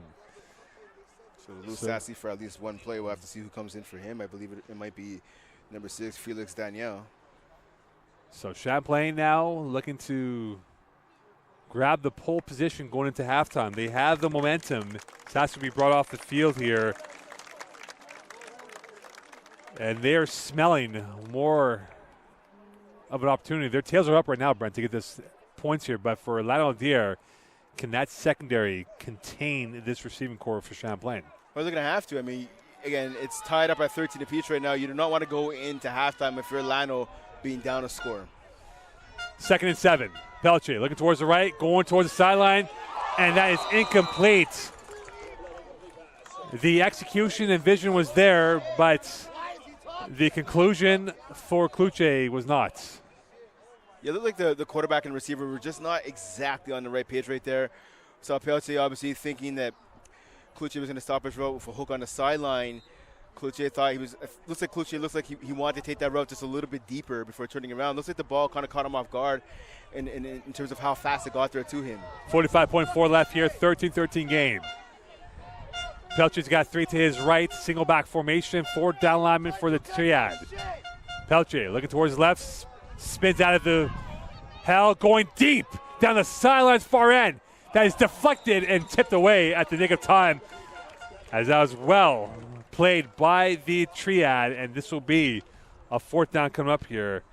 So auxiliary defending by the triad, and this will be a punt for Sean Main and his troops. Yeah, so if you're the triads right now, I mean, you're going to get the ball back probably just over the 50-yard line. But to see how much time is going to be remaining on the clock after the return. And if they get a great return, Brent, this could definitely be field goal range for them. That's what I'm saying. We'll see what happens with this return. But, I mean, it should be a good field position to start this offensive drive for Lano. And look who it is. It is the E-Tron, J.J. Francois. And there's a whistle on the play, and there's a timeout call by Champlain here. So I think Champlain realized who was out on the field for the return. So they'll make their adjustments here with 37.9 left. Halftime just upon us. There's a 13-13 game between Champlain and Lanaudière. Now, if you're Graham Mather right now, I think your best bet might be to try to kick it out of bounds. That could be your best bet, obviously considering the speed back there with number 11 and Francois. And with that, we'll see what they will do. What will be in the cards, the roll of the dice here with this punt coming up here for Champlain and trying to keep this at a minimum return. And for Lanaudière, J.J. Francois now has made his way up ahead. He's got those predatory instincts here, Brian, with how he's able to see the field. And we'll see if he can read it once more, as he had a home run lung buster of a play earlier in the second quarter. Mathieu, he will kick it up ahead. This is returnable. Off the bounce, loose ball. Francois will get one hop, and he is brought down by a wall of white uniforms with 25 seconds left here. So with 25 seconds left, John, you could probably get 3, maybe 4 plays to get in field goal range. Definitely, yeah. Lano has a great opportunity right now to retake the lead. But I just want to go back to that punt return for 1 second. Francois did get a decent amount of yardage, but I want to give a shout-out to number 31, Elliot Levasseur. He did a good job keeping the contain on the outside. Francois was trying to take that to his right to break it down the right sideline. Good job by Levasseur taking away that lane. And now St. Pierre will... It appears...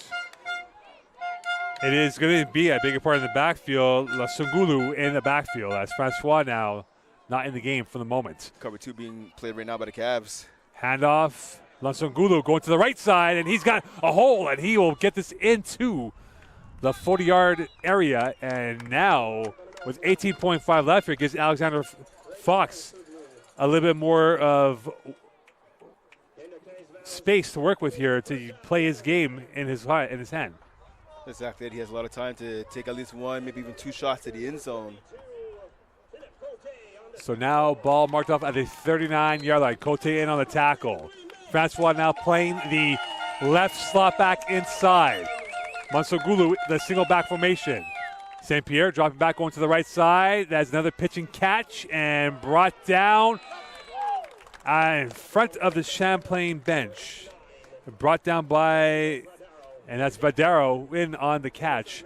So with 4.1 left here, Brad, they might get 2 plays. They might. But a timeout call by St. Pierre. So Alexander Fox will converse with his guys here. So what can you call with 4.1 left here? Do you want to play it safe and get a field goal attempt out of this, or go for the juggler? I would go for the field goal attempt. I mean, you have a higher opportunity, higher chance, I should say, to get the 3 here with the field goal attempt and taking a shot to the end zone. And it looks like that's actually what Lano's going to be doing right now, trotting their field goal unit onto the field. And right now for Lanaudière, they will now bring in a wholesale change. And it appears, Brent, with 4.1 left, they are going to go for the field goal as St. Pierre's going off the bench here. So they're going to go for the field goal. So a test of fiber now for this Lano kicking game. Can they put them back in the lead at the break? And this will be a 42-yarder from center field. No one back for Champlain in the end zone. Yeah, this is no easy kick by any means. But you wonder if maybe to have a return in the end zone here, Brent, to maybe get a return. You never know. This is a CFL-sized field. 4.1 left here. From the 42. Ball down. Kick is up. No good. No good. Now returnable. Coming through to the far side. Going up the sidelines and flagging the play everywhere. And now we're going to see a bit of a hockey brawl erupt between these benches and Lanaudière. Yeah, there's at least 1 or 2 blocks in the back. There was a couple hits on the sideline. There's a little bit of everything on that play. It's kind of like a buffet, actually, when you think about it. You have everything at your disposal. So we can't end the half on a penalty unless it's against Lanaudière and Champlain decides to call it a day.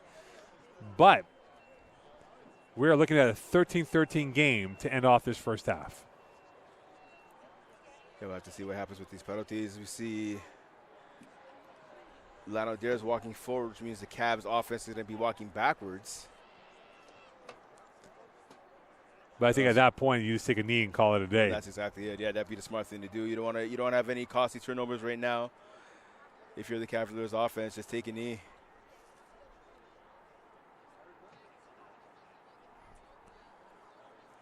So hockey brawl unfolds late in the first half, and it is almost hockey season as well. I mean, you got to admit it's better than a basketball, bro. I mean, we got to see some hitting at least. Definitely, no question about that. I don't think there's any wild punches thrown. Hopefully not. Again, flags came from everywhere. It was from all angles, the flags. But it looks like it is going to be Champlain ball, but they might just take a knee and just call it a day. As Pelcher getting the last second information, and now it appears it is going to be Champlain ball with no time on the clock, time on the clock now, and Lanaudière now retreating back to its bench. Still going. This has been more time than spent on this situation than anywhere else of the football game here. And they'll call it, so at halftime, it is Champlain 13, Lanaudière 13. We're through 30. Plenty of thrill and jeopardy left in this game here from Seaway Park. Stay tuned for second half action on Cavaliers TV.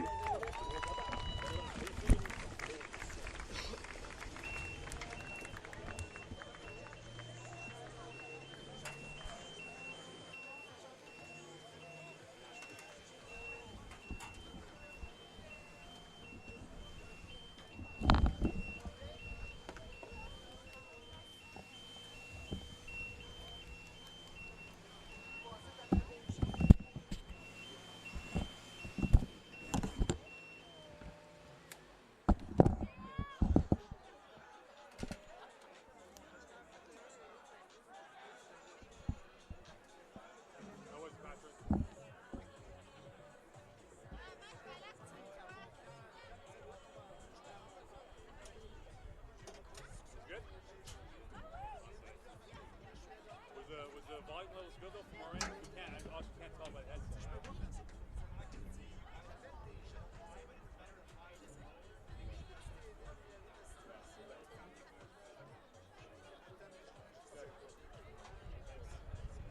Hey, a question for you. Post game, you can film from there looking down on us, right? Post game. So we'll do that then. So post game, we'll do like that, right? Yeah. We'll spread this way. Cool, man. See, look how crazy it is, right? Yeah. Yeah, so you speak out here then. Yeah, that's fine. That's fine. If we can, next week we'll get the soundboard. If we get a third mic for when we interview the coach post game, we do for basketball. Okay, cool.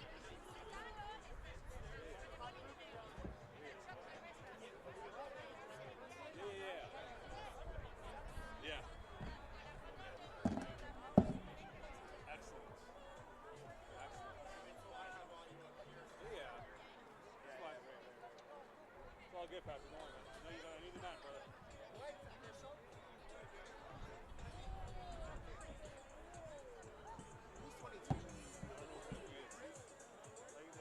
me ask Rob. I'm back in a second. He is the best defensive player. His luck.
doing the weather? Sorry? Are you going to be doing the weather tonight? Or? No, not tonight. Not tonight. No. Because I see you here and I figured, well, probably you'll be doing the 11 o'clock. No. You not watching the Alouettes game today? I think you watched the Alouettes. Well, I was at the Alouettes game last Friday, Yeah. and my son's playing for the Cavaliers, and I didn't get any swag for the Cavs, so I'll be wearing swag for the Cavs next time I'm The there. Owls are winning right now. It's 27. Is it 27? Because I was looking at my phone, and it was still 3-0. But I No, guess they're on 27-10 or 27-13 right now. over Ottawa? Yeah. That's good, because, because Adams didn't look good. 27-13.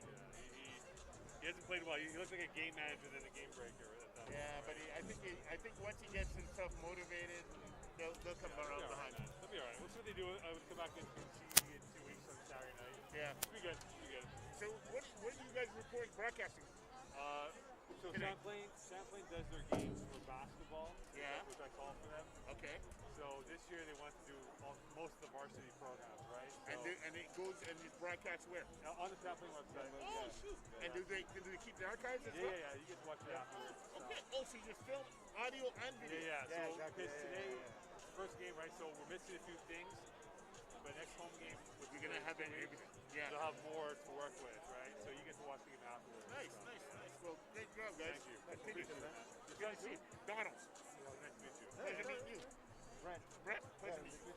Continue good work. Thank you. What's going on with Julian? He's no longer doing weather anymore? No, He went back to the sports side, right? No, he's doing the Athletic. Because he's a producer now. No, he writes for the Athletic. That's He's a right. writer now, right? Because he and I, both sports background. Yeah, because you guys used to do TSN too, Yeah, right? exactly. So the weather thing was more like, okay, it's there, we do it. And he was there for a few years, and then he got an offer from the Athletic, which he couldn't refuse. Okay. Which is something that you have to step up and Yeah, there, right? yeah, obviously, yeah. You're talking about the Athletic, which is worldwide. Yeah, totally get it. But he's very happy there and stuff. I'm very happy for him. He's a great guy. No, it's good. But you see, I've always been a big, because I work in the record business. I work at Warner. Yeah. So I deal a lot with Christine Long. I know Jed Kahane. I work a lot with Shom and Virgin and those guys across the street. So, I mean, when I saw Julian coming in, I've always been proud of CTV because of the fact that it's all inclusive and diversity. Yeah. For me, that's big. So, you know, it's cool when I see people like, hey, they're bringing other people outside.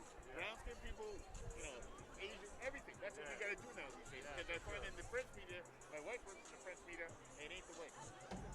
It doesn't happen in the French media. So kudos, man. I mean, I know it's just, I mean, it's not, hey, it's weather, I get it, but it's good to see. Yeah. It's good to see, you know what I mean? Thank you. Continue. All right, thank you so much, man. All right, no Appreciate it. worries.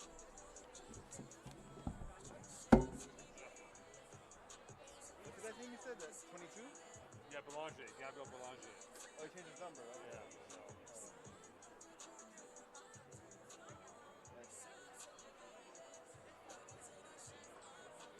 Quick halftime, man. Sorry? Quick halftime. Yeah, no, it's university. University like 25-minute halves, like 2 Yeah, hour yeah, halftime, yeah. you know? Well, even that, the first and second quarter shit, that was like a minute. Because I'm so used to like, break and then we do it, Yeah, that's it. Like, I forgot it's 4 downs, right? So, Yeah, because you were saying before, in the first quarter, you were saying that I just forgot it was third and yeah. I didn't want to correct you. I don't want to correct you because it was like 3rd and 7. You're like, oh, they're staying on the field and. Yeah. I forgot about that. Oh yeah, I forgot. 4 down football. That's all right, man. Did you recognize it? Did you recognize it?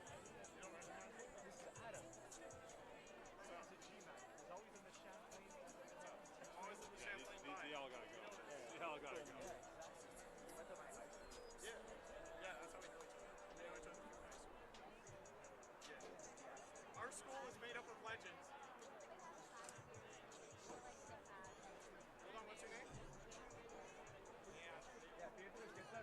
No. I had a class with another Beatrice who, oddly enough, I had a crush on and I probably still do. But if wait, are you calling her? No. I'm not. That was uncalled for. That was very uncalled. You just didn't know how to crush on her, but another Beatrice. No, I'm saying I had a crush on I have on another. What's his name? Mr. No, but I do know. Yeah, Josh works not playing today. Well, we haven't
Welcome back here from Seaway Park 3, halftime, as we are getting ready for the second half between Champlain and Lanaudière. It is all even right now at 13 apiece going towards the second half of this football game. Brent Bakken, we talk about how it was in the first half. It felt like Lanaudière had a squeeze on this game, had a headlock that was lasting forever. And Champlain came back tied up. Lanaudière got the headlock again. Champlain ties it up. And now here we are back with a new game on hand. Yeah, that's it, partner. I mean, that's what it's been. It's been a slugfest back and forth between both squads. One thing that stood out, too, in this game so far, at least in the first half, is sloppy play. We've seen missed field goals. We've seen bad snaps. We've seen bad passes. We've seen fumbles. But, again, it's to be expected after so many months away from football. Well, it definitely wasn't the most artistic compilation of football played by these teams here in this first half, but I think we should see perhaps some adjustments made by both squads. What is the key for Lanaudière to get back in the lead and really control this narrative? They got to stick with the run game. I mean, it's been effective. I mean, there was points during the second quarter where the Cavs were able to stop it, but for the most part, we've seen J.J. Francois take off for a couple of long runs. We've seen a lot of the running backs actually get a couple of long runs for them. So if you're there, Malouin is another one too, Zach Malouin. So if you're Lanaudière, you have to go back to what brought them, at least to what gave them the lead, I should say, earlier in this contest. We're underway here. Champlain going left to right, Lano right to left, and it's a line drive kick, and now space to work with. Stopping on the dime and going nowhere, dead to rights. And this is where Lano will begin, as Lansungulu could not get much on that play. And this is where Jacob St. Pierre will come back out, as he had a decent first half. But we'll see what he can do now, second half moving forward. I think what we want to see, if you're Jacob St. Pierre, what the Lano fans and the coaches, even some of his teammates want to see from him, can he hit the deep ball? We've seen him doing a lot of dinking and dunking, which has been successful. We want to see does he have a strong arm? Can he stretch out this Cavaliers defense? He's not tested the length of the Cavaliers secondary yet with some deep balls. High snap again. He's got to run it, and he'll take off. Look at the space he's got, and he will get close to a first down. St. Pierre went from a disastrous start to a nice conclusion on that play. And that's the fifth, I believe, bad snap of the game by the center for Lano, which is number 62 in Justin Gavin. So they've had some issues at the center position, and now here he is once again in a shotgun formation, 3 to the right of St. Pierre. Handoff left, coming out of the jet sweep. Masugulu coming up ahead, turning to the corner, up and tackled a shot at 55-yard line. Brought down this time by Charles Cote, along with number 9 in Francois Richer. Yeah, good tackle there by Richer, and a gain of 9 by Sangulu. Again, the running backs for this Lanaudière offense showing their speed, getting to the outside and picking up some yardage. First and 10 now for the Triad. St. Pierre, handoff up the middle. Nothing but swampland and a minefield of white uniforms brought down by big number 99 in Wyatt Tannehill. Looking like a monster like Bray Wyatt out there. Yeah, good job by shedding the center and the guard on that play. Getting some instant penetration in that backfield, taking that play down for only a gain, loss of 2 rather. 13:34 left here in this opening part of the second half. Second and long from the short pass, caught and brought down, wrapped up is number 89 in Veradero, and he was brought down quickly, dead to rights in that play by number 20 for Champlain. 4-yard gain on that, so it'll be third down and about 7 coming up here. You can see even from our broadcast position the eyes of number 20 Phyllis Leclerc, how big they got when that pass was let go by St. Pierre. Inside 13 in this third quarter. St. Pierre now looking towards his right. He's got 3 to his right, single back formation, now empty backfield. St. Pierre looking towards the right slant, caught. Oh my, that was almost a near disaster play for the Triad, as caught by number 8. And this will be a fourth down, and this in all likelihood a punt coming up here, but Brent, they almost had a near disaster play going against them. Well, that's 2 plays in a row right there for this Lanaudière offense. Saw St. Pierre delivering the ball late to the receiver. The Cavaliers defender not able to get there in time to make an interception or get his hand on the ball, but they're definitely going to make the sure tackle, and hence we have now 4th and 5 and setting up for a Lano punt. Elliot Lavasseur was there. He was going for the tackle. Had he turned his head towards his right, that might have been pick 6 for the Cavaliers. And now with that, it'll be a punt come up here for the Triad with 12:20 left in this third quarter. Voye, high kick. He flies that towards the far side. And this will take one hop right towards the Cavaliers. And that takes a funny bounce. This is a live ball and recovered in time by the Cavaliers. So Champlain will be pinned deep in the shadows of the goalpost. And this, they hope, will not be a one-way traffic of no progress on offense. Yeah, it's going back to special teams for a second. Good job by number 32, Philou Cotier.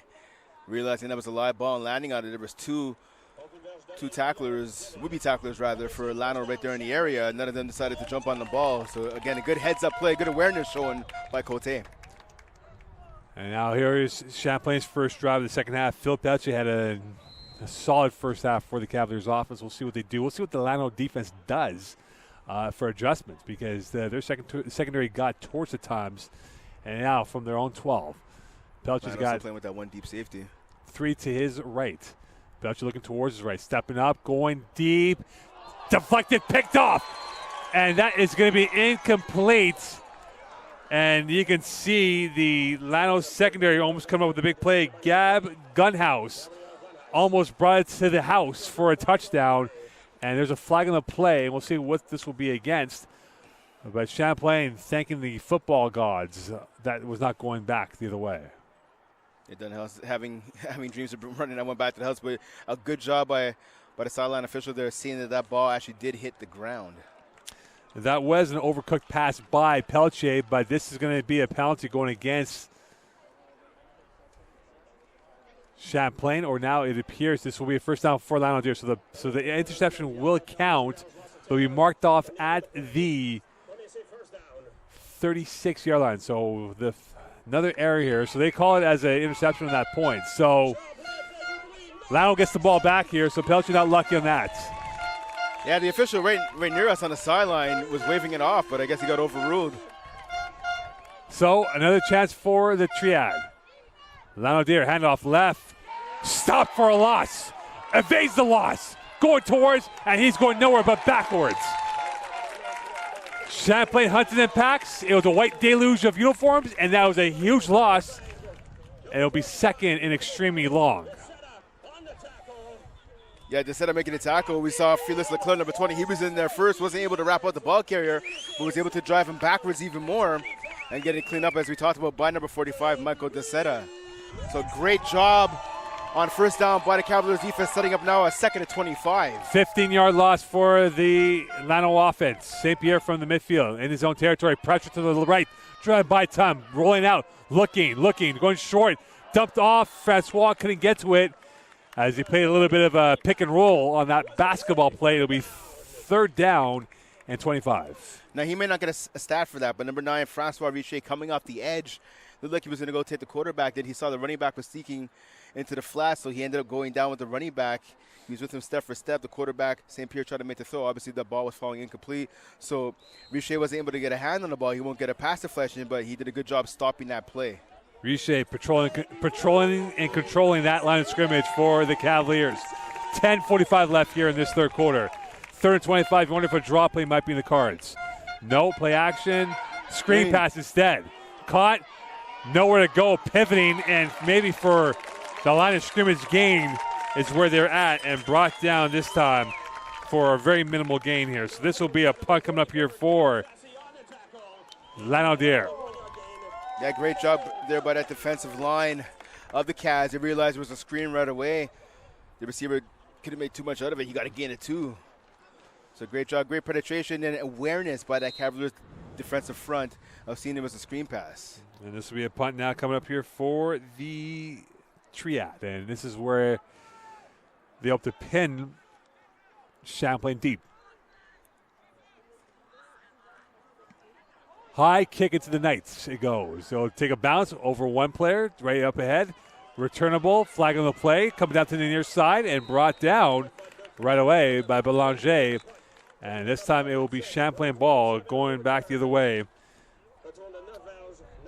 9-yard gain for the Cavaliers. This is now Champlain ball, and what can they do this time? Pelche had a bad throw That resulted in INT, but nothing of consequence in the end. Well, again, he just has to throw a cleaner ball. Obviously, the pass took a deflection, was intercepted by the Lano defense. If you're Pelletier now, you want to try to throw to the sidelines. That worked really successfully for them, especially at the end of that first half, hitting the sidelines to guys like Zach Cloutier, having Matthew Fafard up the slot, doing an out route towards the sideline. And you see Champlain walking back, taking a few more steps on their Fitbit, and this will be marked off deep in their territory at the shadows of the goalpost. Brent Bach and Mo Khan, 13-13 game, 10:02 left here in this third quarter. Opener for both teams. For those of you interested at home right now, I'm at 9,243 steps on my Fitbit.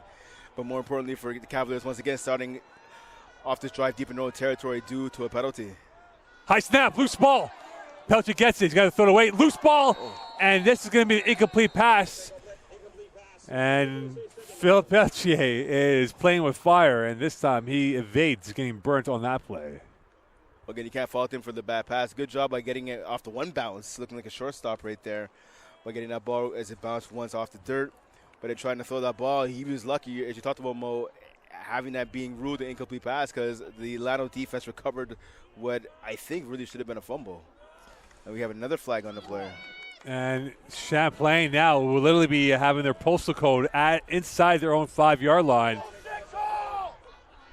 And you can hear the fans really voicing their opinion about that call. You hear some of the Champlain faithful not agreeing with that call. And now you can see a 2nd and 20 for the Cavaliers, and you have to kind of dig your way out of this hole here. And you wonder if Champlain has in the back of mind to give up the 2 points if they can't gain any positive yards. I mean, you got 2 downs here to try and get some yardage to move the chains a bit. Smart play right here, just run the ball and see what you can get. And they'll get maybe a handful of yards in that play as Al-Sayed gets the tackle for Lanaudière. And DeMore with the carry, and this will be 3rd down and the size of the Jacques Cartier Bridge, trying to get that first down. Yeah, 30-17 right here. You have to imagine that the Cavaliers may run a draw here. If you do go to pass option, maybe something like a quick out, a quick slant, or you run the screen. Try and give yourself a little bit of yardage to set yourself up for a little bit better punt. 9:02 left here in this third quarter. Pelletier is about 2 steps in his end zone. Clock is rolling inside 9. He's got 3 to his right. Pelletier, drop play, play action. Over the middle, incomplete. Off the hands of Fafard, who's had an adventure with that football hitting his hands today. Yeah, Fafard, I mean, he's made a couple of nice plays in this game, but he has to go and extend both arms. He has to try to use both hands to catch that ball. Once again, I mean, the throw wasn't the greatest. He tried to get one hand on it, and it was dangerous. That ball was put in between 2 defenders that easily could have been deflected, once again, into the hands of one of the DBs of this Lanaudière squad. But again, if you're Fafard, you have to come up with that grab.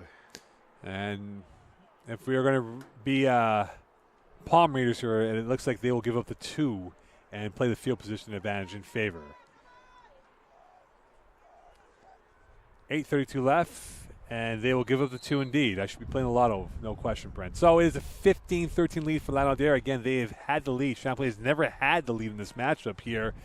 So we go back to square one for Champlain, but for Lanaudière, Alexander Fox, I don't think he minds at all. His defense came up big on a couple of stifling stops on defense. Let me see a player down. Looks like one of the offensive linemen for the Cavs.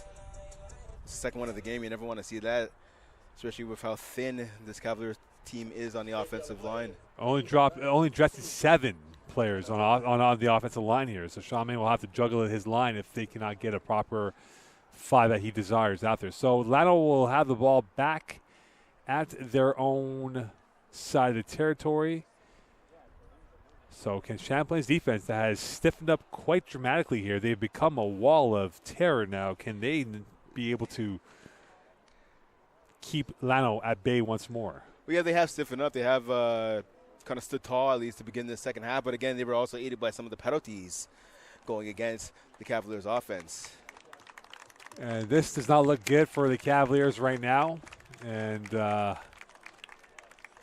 they've coming into week of preparation, they were banged up at the O-line position, and now this doesn't help the wealth of depth that they have. But for this Lanaudière offense for Jacob St. Pierre, he doesn't care. All that matters for him that he's got a 2-point lead and looking to extend this by even more. He's got 3 to his left, and he's got Lanaudière in the backfield. St. Pierre, handoff up the middle. Lanaudière, nice eyes, and he is juking and jiving, trying to stretch his arm out. Will he get the first down? He will be very close, and he'll get at least 9, if not 10, and now it's marked off as a first down. Lanaudière, good carry right there. And good job protecting the ball. We saw a lot of the Cavs defenders when they were getting in there at the point of contact trying to rip the ball out of his hands. But good job by the speedy running back of maintaining control and picking up the first down for his offense. First attempt from the 45 as we have 8:09 left here. 15-13 lead for Lanaudière against Champlain St. Lambert. St. Pierre, tight end to the right. Hand off again. Lanaudière going to the left side, and he will see nothing but white. And he is brought down in the backfield. Another TFL for the Champlain front 4 as they came up big this time to make it second and long. But now third and long, or second and long now. Yeah, second and long, lots of 3. So good job by that front 4 each talkable partner, getting in there, dominating the line of scrimmage at least in these first place of this offensive series for Lano. Let's see if the Cavs could pick up on this momentum that they've been getting so far in the last couple of downs. They set it in on the tackle. 2nd and 13. St. Pierre, handoff, Lanaudière. Now it's Francois going to the left side, and he is brought down at the knees, chopped down at the knees. And this time, nowhere to go. Brought down by number 32 for Champlain, Phil Cote, playing the boundary corner position with 7:05 left. So Francois getting the ball back to the original line of scrimmage, setting him now 3rd and long, 3rd and 8 to be exact. So now you have to imagine if you're the Cavs defensive staff, if you're Sean Main, you might be calling a blitz here on 3rd down, trying to get off the field. 39, 6:50 left here in this third quarter. St. Pierre. He's got Francois playing the left slot back on the left. Man coverage here by the Cavs. Swing pass behind the backfield. That is caught. Going up with steam. Up ahead. Bulldozing his way through and brought down this time as Alexis Bilodeau, and a flag on the play. As Bilodeau making his second catch of the day. And now this, it appears, will be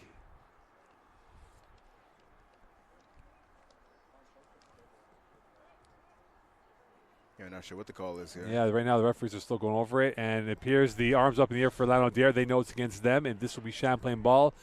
So again, the Champlain defense doing a good job with some regimented defending on their part here, Brent, and now they get the ball back perhaps, unless Lionel goes for the fake punt and gets the first down here. They should get the ball back in relatively good distance. Well, the flag was actually picked up. It was waved off the call, so now it goes from being what was going to be a 4th and 1 to about a 4th and 5 now.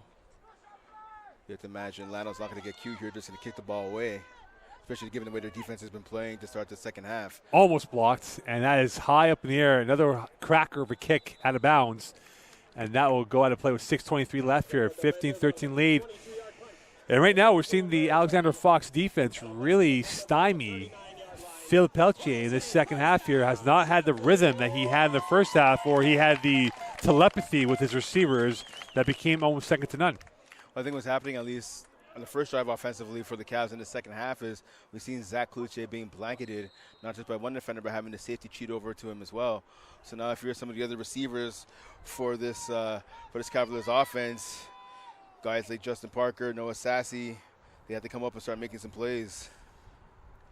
Parkinson in the backfield for Champlain. Peltier looking, show pass to the right side.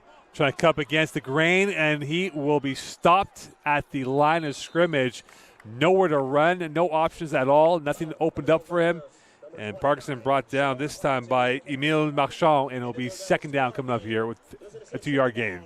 See, Parkinson, he got to pick up a 1 right there, or pick up a 2 rather. He showed a lot of patience, but I think he had a bit too much patience on that. He was dancing a bit in the backfield, should have just taken that upfield, gone north-south a little quicker. Second and 8 from the 43, 5:35 left here in this third quarter. Down by 2, Champlain 15-13. Peltier dropping back 3 steps, looking, going deep over the middle. Center field, that is caught. 1 move, 2 moves, and brought down at the 35-yard line is Noah Sassy. And he is having an introduction to his Champlain career on that catch. As we saw the last drive, Sassy had a drop But right there, Tony for that drop. Beautiful seam right up the middle. Is running that. Had a seam, turning it into a bit of a post. Beautiful drop, splitting the defenders right there, and great ball placement by Peltier. A huge catch by Noah Sassy. A new set of downs from the 37 on the plus side of the territory. Champlain now looking to perhaps get their first lead of the day. Peltier looking over the middle, incomplete, and there was a lot of human bodies in the queue, but no one putting their hands up, as that could have been going to anyone on that football field. As we see Peltier again trying to go back to the middle of the field. If he just would have looked to his left, though, for a second, he had Shamar Parkinson in the flats on the left-hand side all by himself. There wasn't a defender within 10 to 12 yards of him. And now it'll be 2nd and 10 from the 37, inside 5 to go in this third quarter. Peltier trying to get the call from the bench, and finally does. Play clock is winding down, no doubt. And now, what will Phil Peltier have in his back sleeve? So far, for the most part, he's been magic. This third quarter, he's been stalled. Peltier, handoff up the middle. Demore pirouettes his way through, and he is met at the line of scrimmage by the Lanaudière defense. Noah Hafid in on the tackle, the linebacker playing the MAC position for the Triad. Yeah, that was big on big right there with the middle linebacker meeting the fullback. More like supersize on supersize. That's what it was out there. And it's now 39 from the 36. Can Champlain get a few more yards to perhaps get themselves in field goal range? Peltier looking towards the right, stepping, driving, going to the corner, and incomplete. Intended for Fafal. And now Charmaine has a blackjack question now. Does he go for it, or does he go for the field goal at a 4th and 9 right now for this situation with 4:03 left? It would be a 36-yard field goal if they decided to go for it. You have to imagine they will. We saw earlier in the game, Graham Mather probably hitting a 40-yard field goal, so you have to look his chances here at hitting a 36. And now it appears they will bring in Mather for this field goal, so this is a chance for them to go up for the first time today with 4:03 left, and you can feel the angst in the crowd here, both sides. And this will be marked off at the 43.5-yard line, almost center field. Wind is at a hush right now for this attempt. Mather. Ball down. Kick is up. Blocked! A free ball right now. Second time they've come up with a big play on teams. And now away they go and brought down inside the Champlain territory.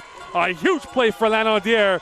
And they get the ball back at a critical point. Nathan DeFore in on the block and recovery. Yeah, great job by the special teams there for the Triads. Again, we had the momentum swinging in the Cavaliers' favor. They would have got that field goal, taking their first lead of the contest.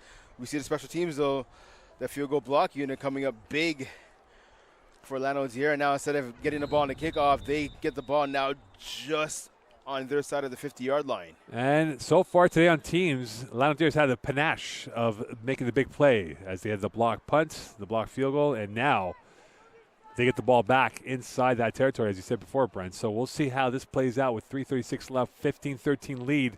Champlain cannot get in that blow to the jaw of the Centurion Triad, and now they're still in trail with their defense back out there. Can they go 3 for 3 in this quarter and get the ball back without giving up any points? Obviously, if you're a Cavs player, fan, or member of the coaching staff, that's obviously what you want here on this ensuing drive for Lanaudière. But again, it's only a 2-point game. I mean, you talked about 3:36 remaining in the third quarter. It's only a 2-point game. It's a one-score game, rather. If you're the Cavs, you obviously want to hold them to a 0 here on this drive. But even if you give up a couple of points, you're still in this. You still have another quarter to play as well. No question here. Brent Bach and Mocon, 3:36 left here, 15-13 lead. Here on the banks of the St. Lawrence on Seaway 3. St. Pierre and the offense at the 52 of the Champlain territory. 3 down linemen for Champlain, dropping back a boatload of DBs. St. Pierre is going to drop and lock and load, going deep down the middle. Open man and a sliding catch attempt. Nowhere near a connection. And that will be a 2nd down and 10 come up here. There's an injured Cav. Whoever's in coverage on that play looks like his left hamstring got a little tight. He's already getting a stretch on the field by one of his teammates. But Julian, that was a bad throw by St. Pierre. Rose was open by at least 2 or 3 steps. Julien was wide open. And we've not heard much of Joey Julien's name in the second half and even into the second quarter. And another injured Cavalier on the turf. And we talk about these little muscle issues early on. You would imagine this would be a factor for all teams in the RCQ. And with 3:22 left, we'll see how this will play out for the Triad and trying to get themselves an extension towards this lead. But I tell you what, partner, it's a bit surprising, speaking to your point, that we haven't heard Joey Julien mentioned that much. Not even just here in the second half, but even for the game, he's had only a handful of catches. You talk about the receivers coming back this season. He was their leading receiver. He was second in receptions, first in yards last year, had 3 touchdowns. You look at an offense that's missing guys like Jacob Perreault, Zach Brunel, David Chalois. You figured he'd be leading heavily on a guy like Julien, pretty much their only returning veteran, or at least their only returning big impact veteran in that receiving corps. But again, it's surprising, at least at this point of the game, we haven't had to call his name too much. Well, we'll see now what they'll have dialed up for Alexander Fox's offense. Prolific as they were 2 years ago, again, it is starting from square one and trying to regain and rebuild how it once was, reprogram. And now going off the field, it appears to be Ahmad Hajir, the cornerback, playing the field side, who's going off.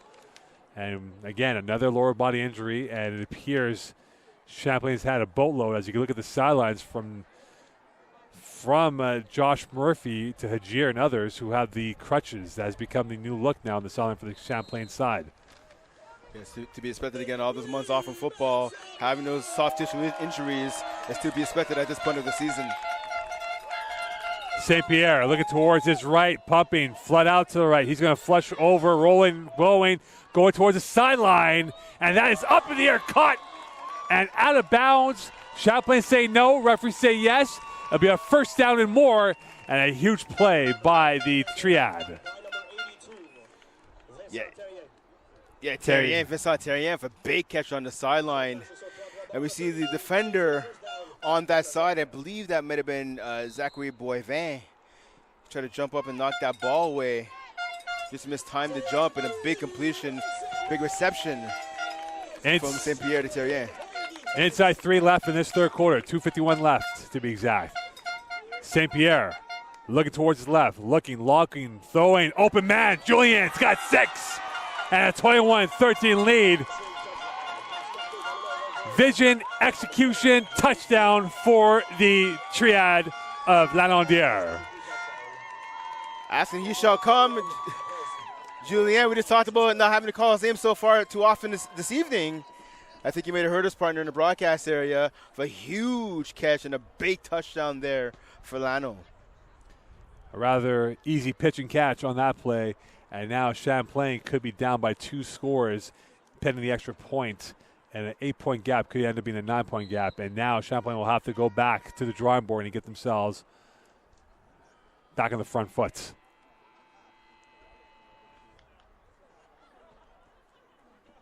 Ball down, kick is up and good. So a 22-13 lead to our right. The Lanaudière fan base is content. To our left, the Champlain Blue is not. So with that, you wonder if Champlain will opt for the kickoff, or if it looks like they go for the kickoff instead. So they will hope for a return here. But again, with the number of bodies going down here, Brent, if that will catch up to Champlain going into the fourth quarter. Well, that's exactly it. I mean, we've seen a lot of their depth has taken a hit. We've seen members, of the starting offensive line go down with injury. We saw a DB right there a few players ago go down with an injury as well. So, I mean, again, this is game 1 of the season. But having these injuries right now, it's better to have them now than have them late. But you have to see how it's going to impact the remainder of this contest if you're the Cavaliers. Well, we saw a bit of flamboyance from the Champlain offense in the second quarter. Third quarter has not been the recipe right now. Could they reenact that style of play to get themselves back in this matchup down by 9 with 2:42 left here in this third quarter? Long kick through, returnable near side, and this will be brought up ahead to the 25-30. Ooh, and a big hit this time. Going down is Fafard, who felt that. He might need an ice bath or 2 tomorrow after that hit. I'll tell you what, partner, I haven't played tackle football. I ended my career my university career back in 2006. And I want to say I felt that hit from the broadcast area. And now with his Phil Pelche. The Aura Pelche, who led the Div 3 in passing 2 years ago, will have to air raid this offense now and get them back in the position here. Perhaps points would be ideal before the end of the third quarter. Pelche launching, going over the middle. That's caught over the middle. Center field, spin move, and tackle is Noah Sassy once again. Brought down this time by the secondary of Lanaudière, and it'll be a 1st and 10 with 2:16 left.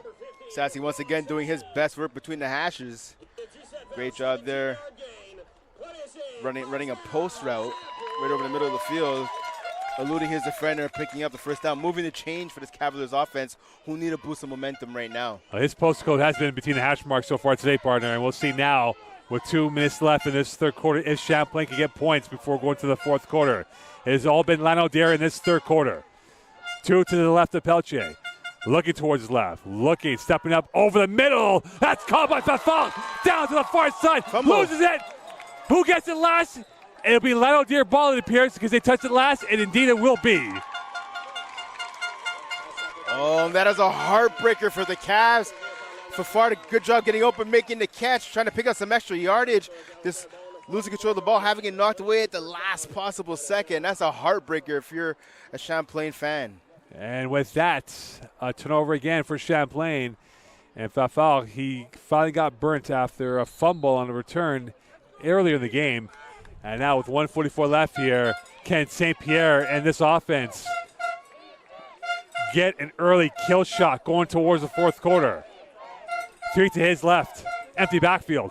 St. Pierre going deep, open, through the hands. And oh my, that was dead to rights for Frenier, who was about to get his number imprinted into his chest on that safety hit that was going to come from Carriere.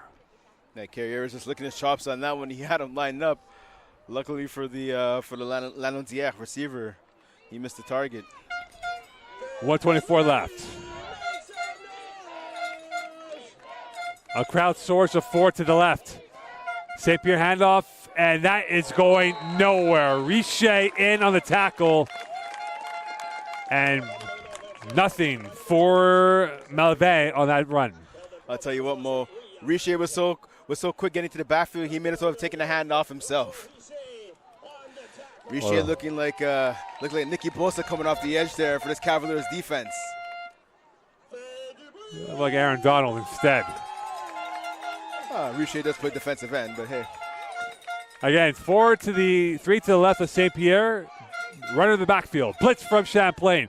Going to the right. That is caught up the sidelines, and that will go out of bounds. Short, though. 89 by Vadero, and this will be a 4th down coming up here for. So, good news for Champlain. Nothing bad happened, and they'll get the ball back.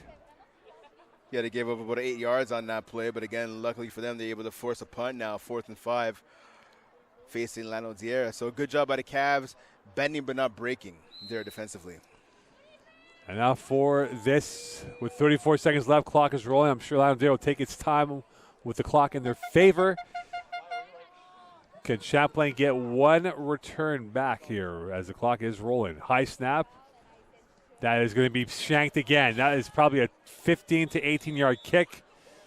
And if there is one thing that Alexander Fox will have to work with his guys, like punt the ball, is to make sure you get a proper angle on their foot. Because that ball through the leather of the pigskin was nowhere to be effective. So that wasn't James Lawyer doing the punt. That was number 40, Justin Montpetit, backup middle linebacker. Definitely not a pretty punt there, but it's weird though. He punted 26 times back in 2019. He averaged 37 yards a punt.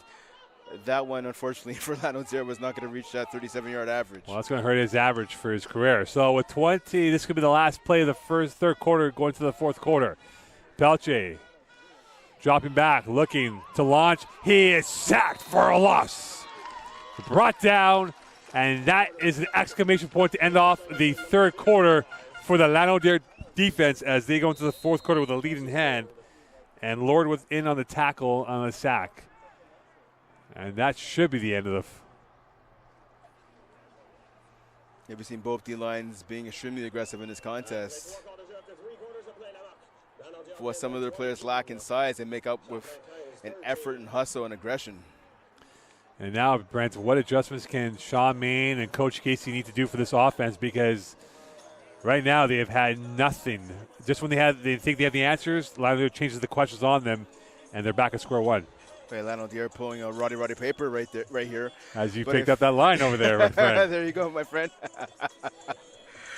I won't hit you over the head with a coconut. I hope but not. If you're the Cavaliers right now, the deep ball isn't working for you all that much. We've seen guys like Gab, number 22, facing us right here on the sideline. Gab Belanger shutting down the deep ball. If you're the Cavs, you have to take advantage of the short passing game. You got to hit those crossing routes. You got to hit those out routes. Those small slants up the middle, they've been working for you. You have to go back to that. Well, for Belcher, he's got to have the arts and science combined as one this time. Handoff, play action, going over the middle. That's planted down and picked off. A big play for the Lano front four, and they come up with a huge INT.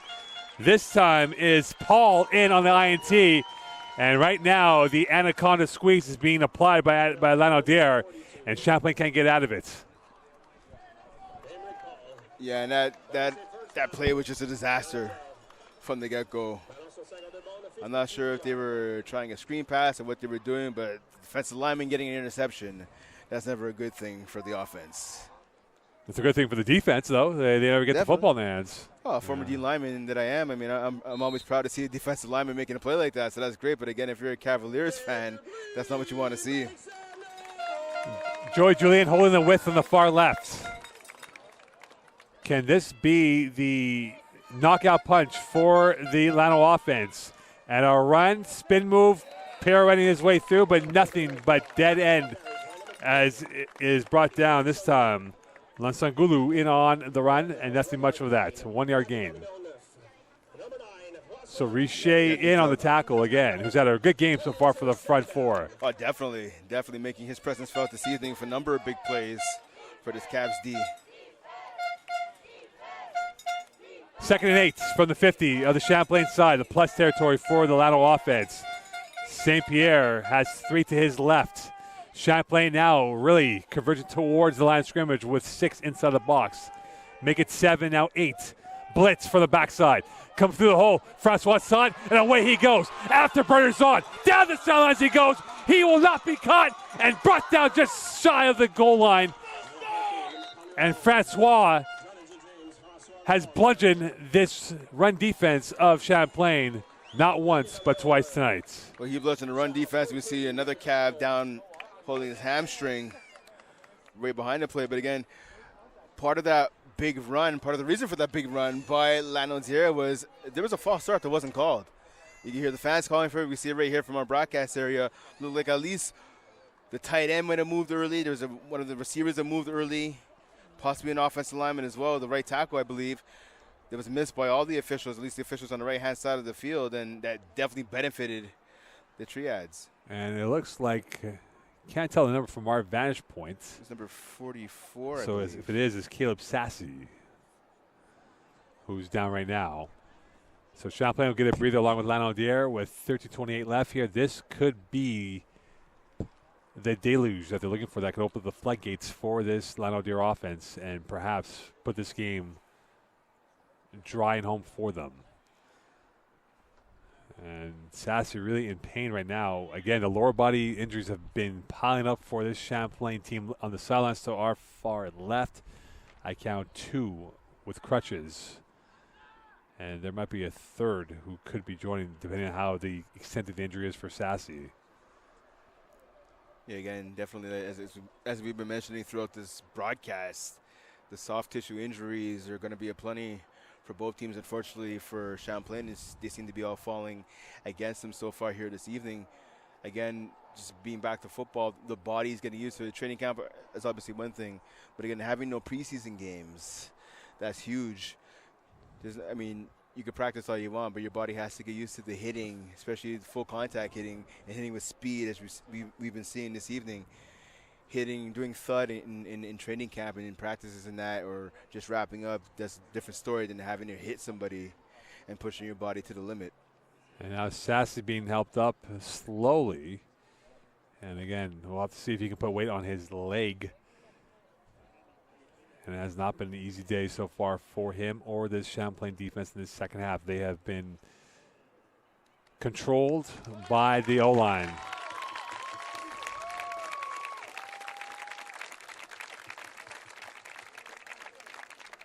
And again, not a good sign right now for Sassy. Hopefully it'll be a very minimal situation, but can't put too much weight on that knee right now as you speak. Yeah, hopefully this injury is not going to keep him out too long. One of the important players on this defense in Caleb Sassy. But right now, if we look towards the other end of the field, Lanaudière now has a chance to blow the doors open and make this at least a 16-point lead. St. Pierre knows it. And the Sharks are converging on the Champlain defense with blood in the water. I mean, right now for the Cavs, besides getting a turnover, best case scenario is you hold them to 3 points here, and you still give yourself a fighting chance to come back in this contest.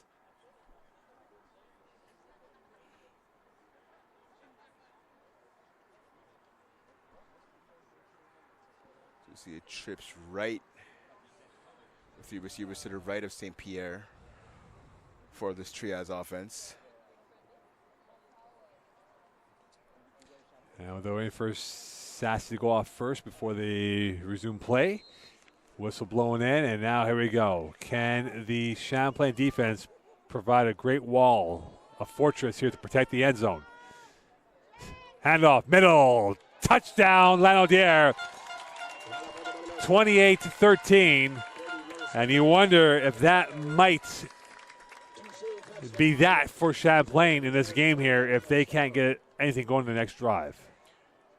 Yeah, they're going to have to get something going offensively if they want to come back in this one, down 28-13. And we see right there, we just talked about the injuries coming back to bite the Cavs. See Caleb Sassy, one of the middle linebackers, he just left the field. Where did that run go, partner? Right up the gut. Yeah, no question. And are you surprised that Lanaudière is not going for 2 to make it a 17-point lead? They should go for 2, but I think right now with the way their defense is playing, they're happy just kicking the extra point.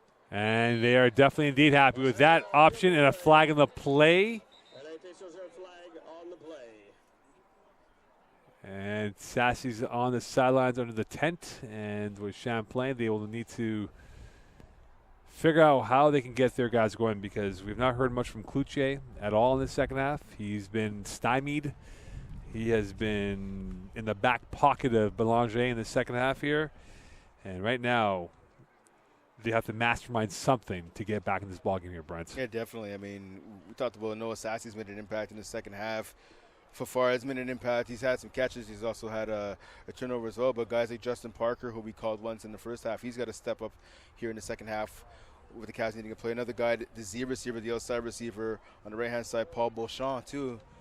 Be good for him to step up and make a play for this offense. Again, Zach Cloutier is the best receiver on this team, but they can't just solely rely on him, especially now with the triads, taking him away offensively, at least right so now far in the second half. For Champlain, their exit options have been very limited right now. Their Route 1 supply has not been there, and they need to figure out other options to get themselves back in this game. 13-16 left here, 29-13 lead for the Triad de Lanaudière. And they're to going against the triads, kicking off now 10 yards deeper in their own end. And there will be a new champion in Division 3 this year with St. Hyacinth moving up to Division 2, who won Div 3. And that takes a funny bounce. Fafar will get it. And now in front of the Triad bench, he goes up the sidelines and out of bounds, brought down at the legs. And now for Philip Peltier, the game plan just got a little bit tighter, and they need to get wider with their play calling philosophy. So they're pretty much going to, you want to keep the defense honest, but for the most part, they're going to have to abandon the run here. But you don't have to abandon passing to your running backs, especially a guy like Parkinson with his speed on the outside, or even another pass over to Will Demore. Big man showing a bit of speed.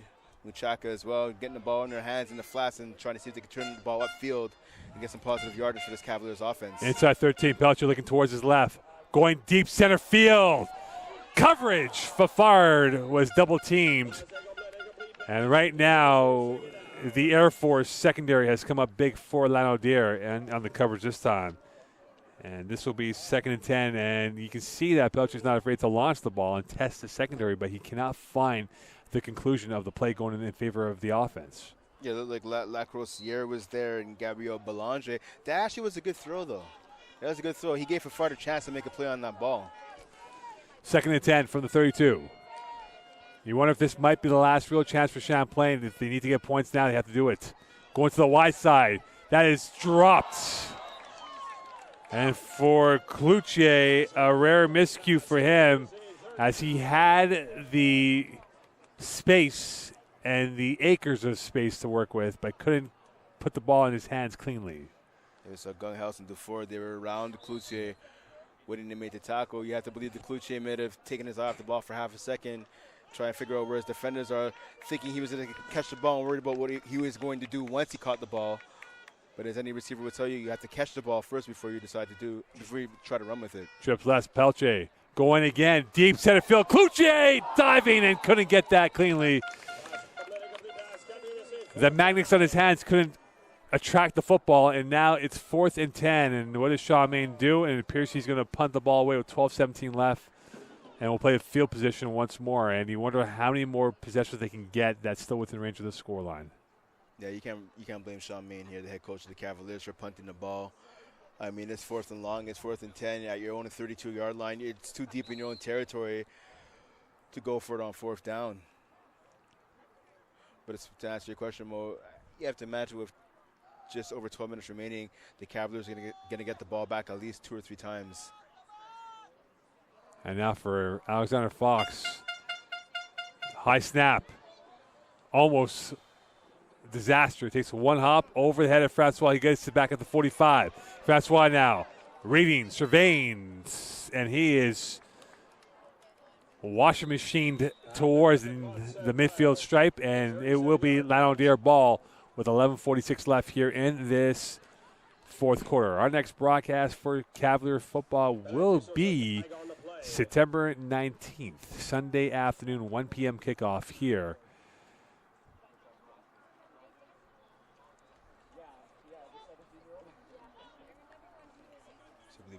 And penalty going against Lanaudière. Yeah, they'll be marked off at the 40-yard line. So if there's one bright spot in the second half, it's been the Champlain defense has played well enough at times. Yeah, they haven't taken their foot off the pedal. I mean, they've been aggressive. They've been trying to get after the quarterback. They've been trying to rally to the ball carrier each and every play. Lansogulu will look to negotiate his way through for probably a 2, maybe 3-yard gain. And aside from the 2 big runs from Francois, this run defense has played fairly well for Champlain against a pretty good run game of Lanaudière. Oh, definitely. I mean, again, there's a couple of big plays that Lanaudière had. I mean, you see Francois with a couple of big runs, Lusongulu. You take those big runs away, the Cavaliers defense actually has been dominating, especially at the line of scrimmage. 11 minutes to go. 2nd and 9 for Lanaudière. Handoff, Lansogulu, and another whistle in the play. And you can see now the hints from Alexander Fox that he's going to try to run this ball and maybe go a little conservative and just try to milk the clock. Well, that's exactly it. The clock is your friend right now. You want to try and drain Best as much friend. time off of it as you can. Offside on Champlain, so you just added 5 more yards, easy yards for Lanaudière. And a great crowd on hand here. Both sides of the stands full. Opposite sides where we are. The fans are on top of the hill. It will be 2nd and 4. 10:55 left here. Can Lanaudière convert for a first down? St. Pierre. Jet sweep. Lansogulu go to the left side. Far end. Tries to jab his way through. And he is met by a wave. And he bursts his way up over the first down line. And that should be enough for that and moving the sticks indeed. That's a great, it's going to be a first down for sure.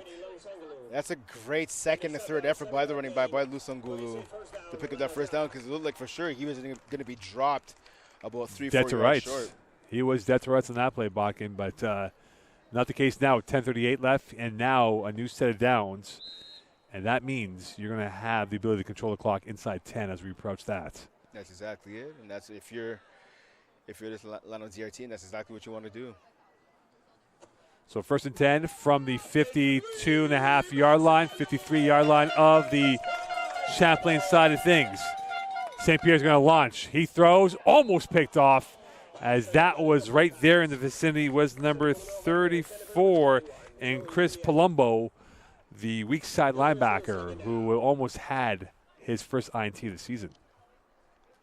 Yeah, that would have been a big momentum shift, big momentum turner for the Cavs if Palumbo was able to come up with that INT. As we are now inching closer towards 10 left in this game here. 29-13 lead for Lanaudière over Champlain. St. Pierre's got a crowd in the backfield, 2 to be exact.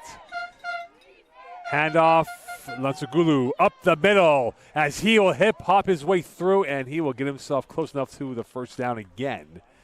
And this will be 3rd and short, and you wonder now, Brent, if this Champlain front 7 is starting to wear down with these gashes of runs by their opponents.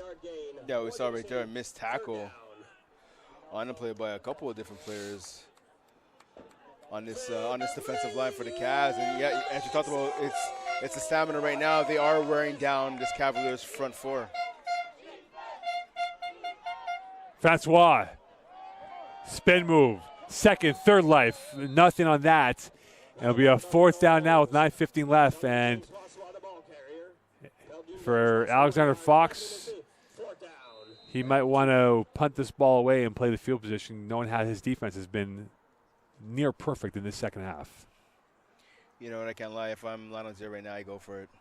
4th and 1, I go for it. You can put the nail in the coffin if you pick up this first down. And it looks like they're bringing out the Dreadnoughts for this opportunity now with the big boys coming out there for this 4th down attempt. 4th and 1, 9:07 left. This could be the game, and watch the punt fake here. Will they? High chance of a punt fake. Quarterback sneak, and Champlain was caught off guard. They're snoozing, and a flag on the play, and this will go against who? Now, not only did they get off the successful punt fake, or the fake punt, if you will, also Cavaliers had too many men on the field. One of their players was trying to run off on the sideline. He wasn't able to get off in time. And John DeLallo will make the announcement. Another down Champlain player on the turf, and this is number 4, and this looks like it's Richer, and that's a guy you can ill afford to lose at this juncture of a nice backup, thankfully, for Champlain. Yeah, they do not want to lose Francois Richer. And now Richier's on one knee, so he will need assistance. And with 8:57 left here, to add insult to injury, Richer might be down, and Lanaudière got the first down automatic on the penalty. So they called offside against the Cavs. I mean, they could have called offsides, and again, they had too many men on the field. That's like a Baskin-Robbins, man, 31 flavors. And now Richier's on one knee, and he appears to be okay. We'll go off for a player 2. 8:57 left here in this 4th quarter from Seaway 3. So let's say Matt Staff is going to come on now for Richer. Going to play the quick end position on his defensive line. And now with what we have left in this ball game, if Lano gets one more score, this might put this game out of reach. High snap, loose ball. It's alive.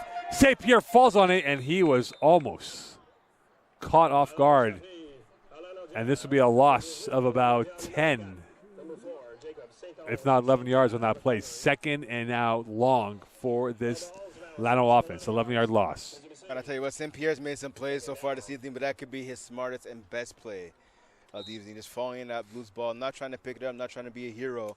Just following the ball, looking to play another down. 8:20 left. Clock is rolling. Handoff again. Lusalongo coming up, and he's almost stopped, and he evades one player and gets tackled for a loss as Carrier came in from the safety position in on the tackle as he closed off the valve and then made him force him the other way. A good job by the free safety, Alexis Carrier, getting to the backfield. He wasn't able to tackle the ball carrier on the first attempt, but he got him down on the second try. 7:53 left here. 3rd and 18 from the 53 of the Champlain territory, the plus territory that is. As we see Joey Julien moving out to the far side left Again, holding the width on the top of your screen. Forward to the right.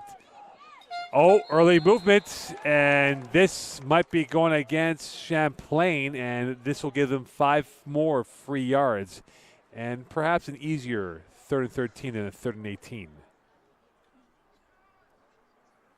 I feel the Cavs, regardless of who this penalty's on, whether it's going to be an offside call against the defense, which it probably will be. Regardless, though, for the Cavs, you have 7:36 remaining in this contest.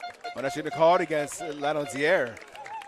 So this will be a 3rd and 23 now for the Lano offense. And again, a screen or perhaps a draw play just to squeeze more of the clock and keep it running.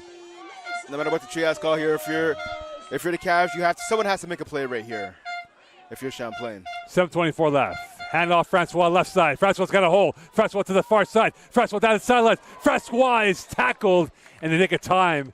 And if that wasn't the case, he would have had the first down and perhaps pay dirt as he's brought down this time.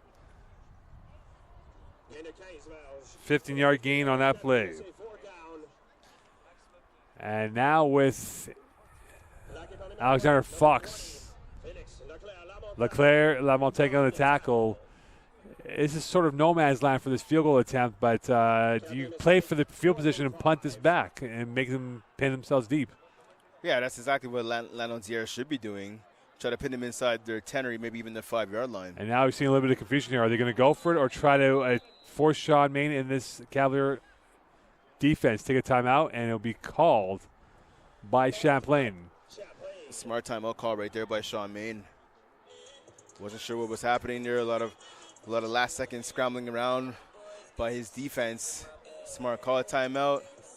Reassess the play. 7:17 left here. 29-13 lead for the Triad over the Cavaliers. And when you think about it, Brent, I mean, at 13-13, Lanaudière scored 16 unanswered points. Well, that's the difference between these two teams so far in the second half. One team has scored points, the other team has scored nothing. One team offensively has had a couple of plays, a couple of steps forward, and then multiple steps back. Being the Cavaliers right now, if you're Lanaudière, it's not even so much that they've dominated the Cavs so far in the second half. It's just the Cavs are making too many mistakes and having too many bodies fall to injury. 4th down and 5. Will they try to attempt it to go offside? It is a 5-yard difference here. Can they make him jump off sides? And that could give him a free first down. It's all about discipline right here. If you're the defensive line, you cannot cross that line of scrimmage. You have to wait till the ball is snapped. And Alexander Fox, they call a timeout. So they will call a timeout, and now the decision comes up if they're going to go for a field goal or a punt here at this juncture of the field. So the real estate is going to have them actually dictate that they will go for a punt, Brent, as they are now marked off at inside the Champlain territory. So this has become one-way traffic for this Lanaudière offensive defense, holding Champlain to nothing in this second half. Yeah, the defense has been good. I mean, they've given up a couple of plays, but again, they're playing the bend but don't break defense. They don't mind giving up a couple of plays, but when it really counts, they're able to get off the field. And this will go towards the far side. And again, the one-way traffic will continue on here as the passport to victory for Lanaudière is on their fingertips with the way they have been playing this second half. So 7:10 remaining now. If you're Champlain, if you want to have any chance of coming back in this game, it has to start on this drive right here. Again, they've tried multiple times for the deep ball. The receivers are getting open, but either there's a drop or just the ball is overthrown a little bit too much. So again, you have to work the intermediate passing game if you're Champlain right now to at least move the chains and extend the drive. 7:05 left here in this fourth quarter. Pelche is about 4 steps in his own end zone, that is, with 6:54 left. Clock is rolling. Pelche dropping back in deep, looking, swing pass to the near side or far side that is, and that is going to be caught for very minimal gain. Justin Parker, his first catch of this quarter. And with 6:41 left here, a loss of a yard here. So, Brent, they're going, again, one-way traffic against the grain. Yeah, obviously, it's a good catch there by Parker. He's trying to make a couple of guys missed, wasn't able to, ended up losing a yard on that play, and that's not what you want to be doing. You need to be going forward, not backwards, if you're this Cavaliers offense. It'll be 2nd and 11 from the 8-yard line. 6:20 left in this ball game. 3 to the left, 2 to the right. Pelche looking right, going deep right. Incomplete, intended for Kluche, and again, he has been MIA in this second half here as they've done a wonderful job pretty much controlling and patrolling wherever he goes on the field. That's exactly it. I mean, and if you can't blame Lanaudière, I mean, they're pretty much spying on him. They're putting their best defensive back on him, trying to shut him down. And if you're Kluche, I mean, again, they're playing a man defense. We've been saying it multiple times throughout this contest. Lanaudière is playing a man defense. If you're a receiver for Champlain, you have to do a double move. You have to give him a little shake and bake. You have to find a way to get open. Crucial importance right now for this Cavalier offense to get a first down. Pelche flushed. Pelche devoured. Loose ball. Fumble. Lano ball. And that is game, set, match Lanaudière. With 5:47 left.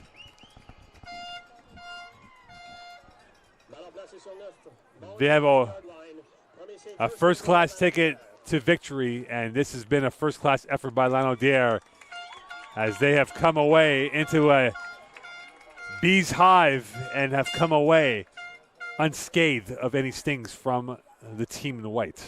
Well, they appear to be the ones doing the stinging so far in the second half. To potentially close out this game is Lanaudière. We got a stoppage of play here. Timeout being called by Champlain. So Champlain calling a timeout here with 5:44 left. As Champlain is going to be standing at an 0-1 start to their season. And if there is some positives to look at, Brent, from 2019, they stumbled out of the gates early in 2019 and they put together a win streak in the middle part of the season to get in the playoffs as a 4 seed.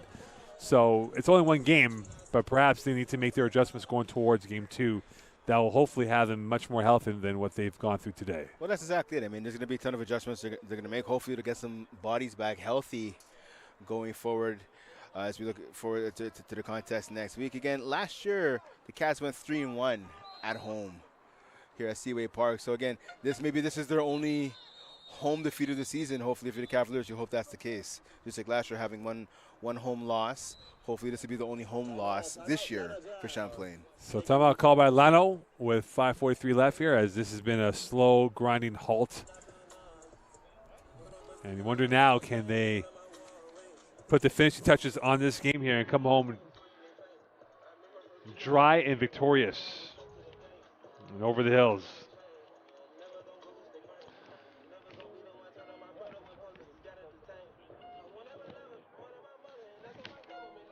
And now, obviously, 2 meetings between both squads. Rematch will be coming Saturday, October 2nd. So that'll be a good one. Obviously, if the score ends up holding for Lanaudière, you imagine the Champlain Cavaliers are going to be looking for revenge again. and also the point meeting. differential as well is massive, because it will be a steep mountain to climb for Champlain if they're going to be down at least 16, if not more than that, 22 points, if that's the case to be. The damage limitations have to be now the focus for Champlain to make sure they don't give up any more points and also lose bodies to the injury bug right now. So can they hold the damage limitation to this scoreline and nothing more? Under center, St. Pierre, handoff, and that is going to be close into the end zone, and the referees mark it off as a touchdown. So that is not the case to be. 35-13 lead, and Lanaudière is on their way to a 1-0 start. And for Champlain, they will be 0-1, battered and bruised. But the question is, what is the extent of the injuries that they've sustained in this game going into week 2 next week? Well, that's it. I mean, we talked about earlier Caleb Sassy getting hurt. We've seen Joshua Murphy, arguably the best cornerback on this squad. He didn't even dress for this game. He was banged up. There's a number of players who are banged up. We saw even earlier this week another member of the secondary breaking his thumb in practice.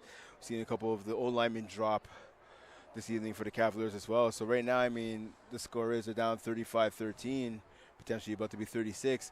You don't really care about the score right now. If you're Sean Main and his team going forward, you just want to keep whatever bodies you have healthy right now for the remainder of 5:30 for the 5:36 remaining in this contest. You want to keep them healthy heading into next week.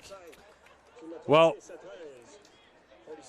for what has happened for Champlain, it has been 23 unanswered points scored by Lanaudière in the second half. Flag on the play, and this is going to go against Lanaudière. So this will be a kickoff that will be pushed back further with 5:36 left here in this fourth quarter. So Brent Bach and Mo Khan here. Stay tuned for the post-game show, as again, this has been a game that has had its ebbs and flows. Seesaw, momentum, felt like it was going towards Champlain, then Lanaudière snatched it away from them, and they've not looked back as they are now on their way to a 1-0 start to the season. And for Champlain, back to the drawing board they go for this staff.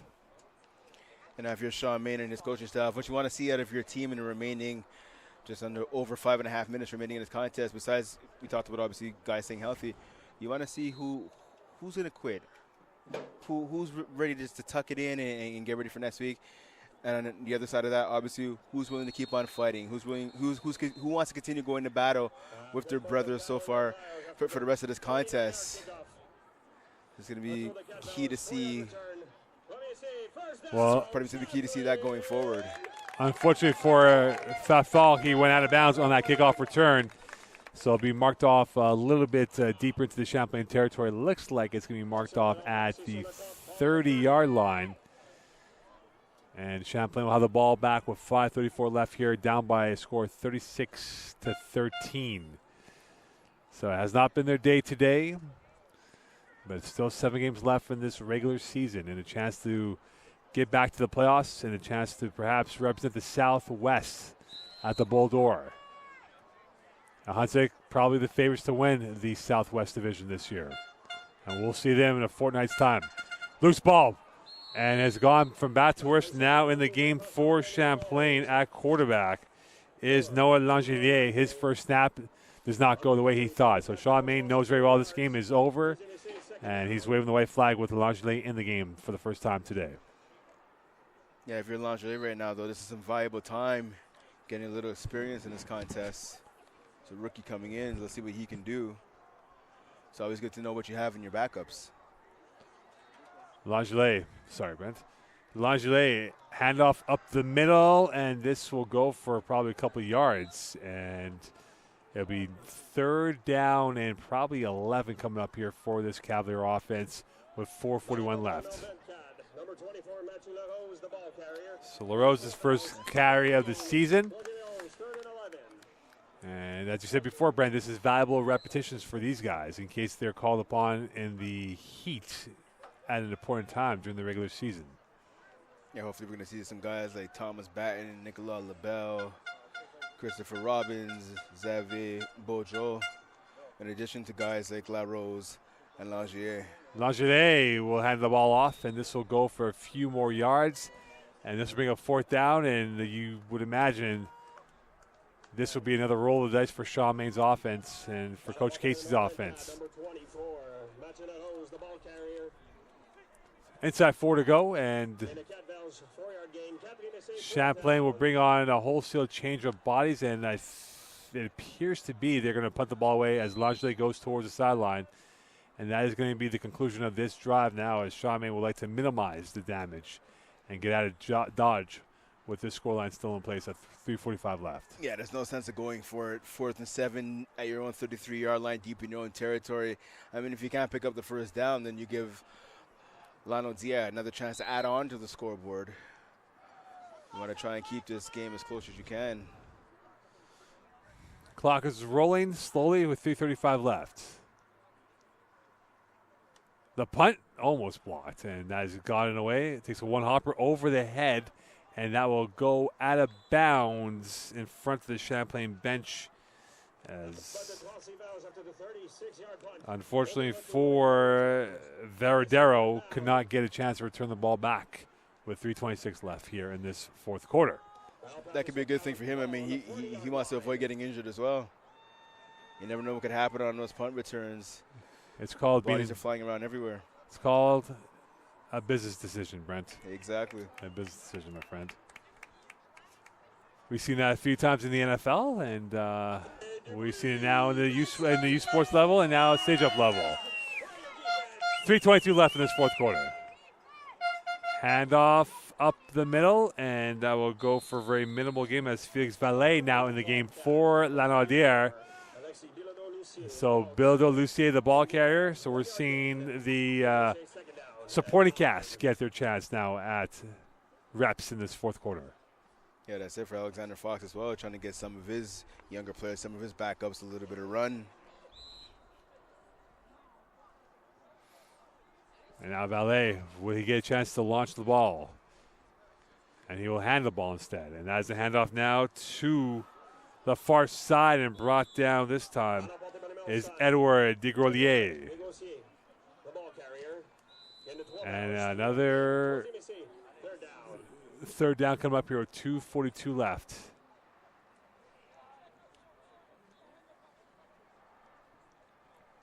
And partner, who's your game ball going to? We'll get a 3-minute warning, I believe. As we look ahead now to the Champlain next home game, which we'll have here on Cavaliers TV. Sunday afternoon, Brent. So we might have to bring the sunscreen out. I prefer that over this I was about to say winter chill, getting ahead of myself, but this nighttime chill, if you will.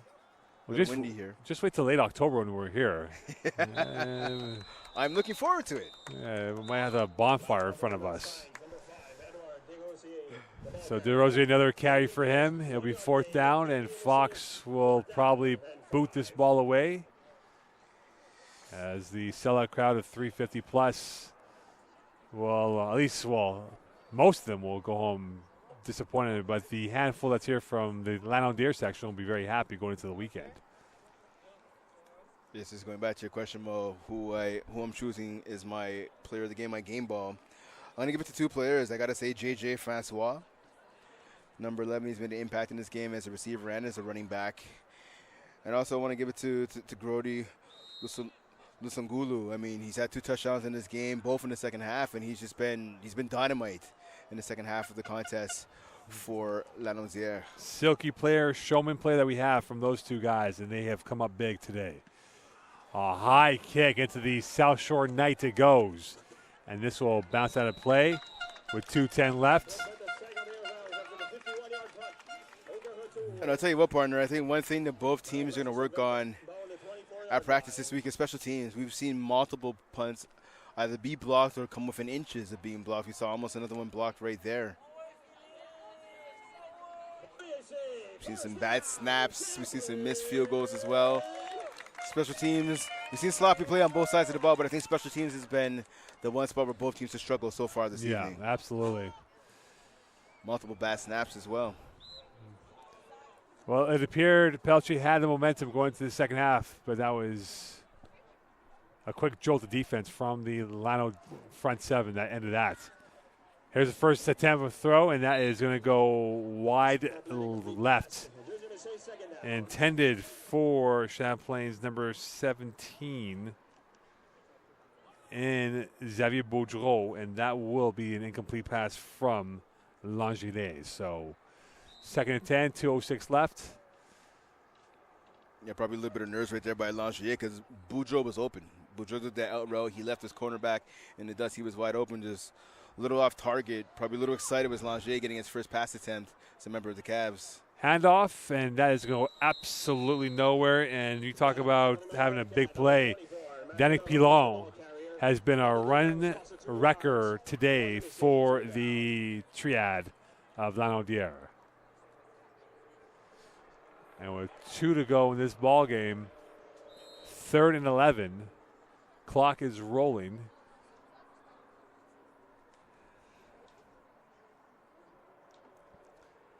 Good to see what the offense has dialed up here.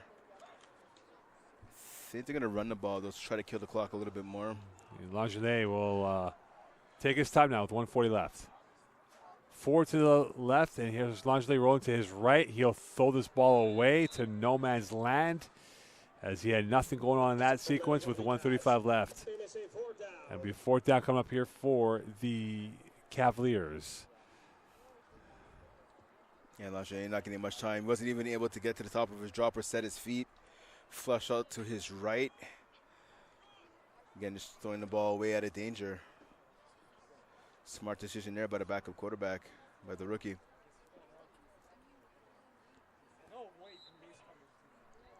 1:35 left in this ball game, as again the crowd is very silent now as we head into the long weekend, and we can feel the autumnal conditions starting to descend in the Montreal area, going from the summer-like weather we had to now a little bit of the sweater weather. Oh, loose ball, and this is going to be disaster. It's not raining; it's now pouring on the Champlain football team.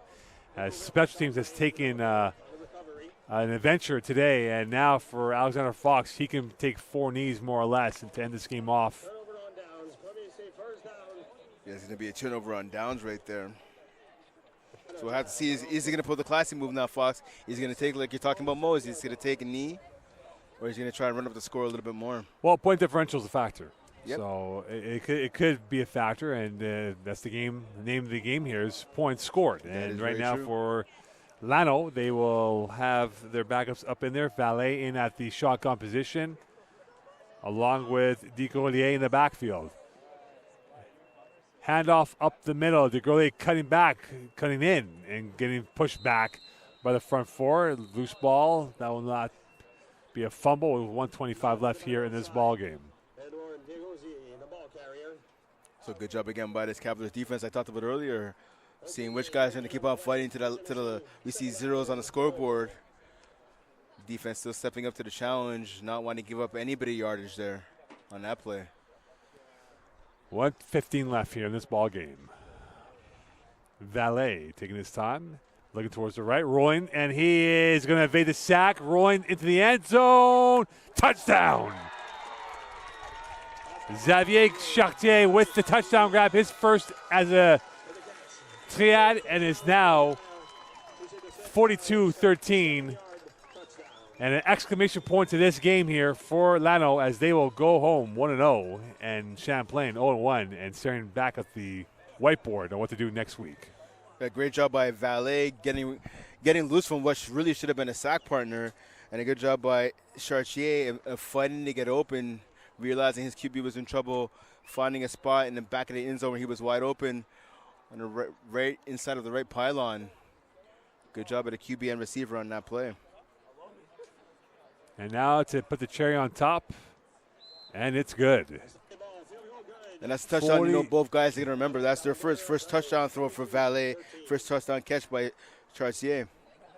And keeping score at home, it is now a 29-0 run for the Lano football team over Champlain in the second half here. So 29 unanswered points in the second half here, Brent, and a lot to unfold. Lano has asked all the questions today, and they have gotten all the answers. And a stiff examination now will be applied by Shaw main staff on what went wrong in today's game to correct it for the next matchup next weekend. Yeah, a lot of questions that you talked about, partner, need to be answered for this Cavaliers squad. But again, luckily for them, I mean, this is not week 4, it's not week 5, it's not week 8, it's week 1. So we expected some mistakes to be made. Both teams have made their fair share. The Cavaliers perhaps a bit more tonight than their opponents. But again, it's what practice is for. It's a long season. It's a long 7 weeks left after tonight's game. There's plenty of time for the Cavaliers to right themselves. There's no question. 1:03 left here in this ball game, and Champlain will get the ball back once more as they look to end this game off on a strong note, perhaps. If not, get some momentum in their favor of getting positive yards here with their backups in play. Again, it has been a war of attrition here at Seaway 3 with the number of injuries they've sustained, and you wonder the extent of how long these guys will be out for. And a running catch for Champlain. Trying to work their way through up the field and brought down. And again, it's one of those fizzing type of hitting by Lano today as it leaves a sting on your skin with 57.3 left here in this fourth quarter. Yeah, it's a good return right there by number 27, Kobe Martin. He avoided a couple of tacklers, even avoided some of his own players on that return. But again, if you're the Cavs now, it's all about taking whatever positives you can out of this contest. Yes, they're down 43-13. Under a minute left. Smartly, I think they're just going to take an E right here. But there are some positives they can take out of this contest. No doubt at all. As the clock is rolling, as Champlain is officially going to end this game on a couple of knees, and that's it. That's one.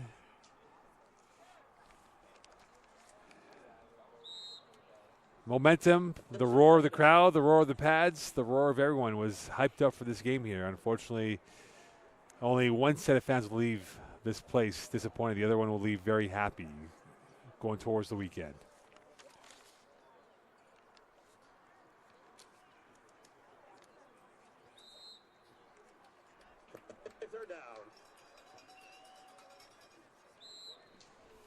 And with this being the last play here, this will be a wrap in the game as Champlain will drop to 0-1. Lanaudière 1-0. For Alexander Fox and his troops, it will be a nice bus ride back home.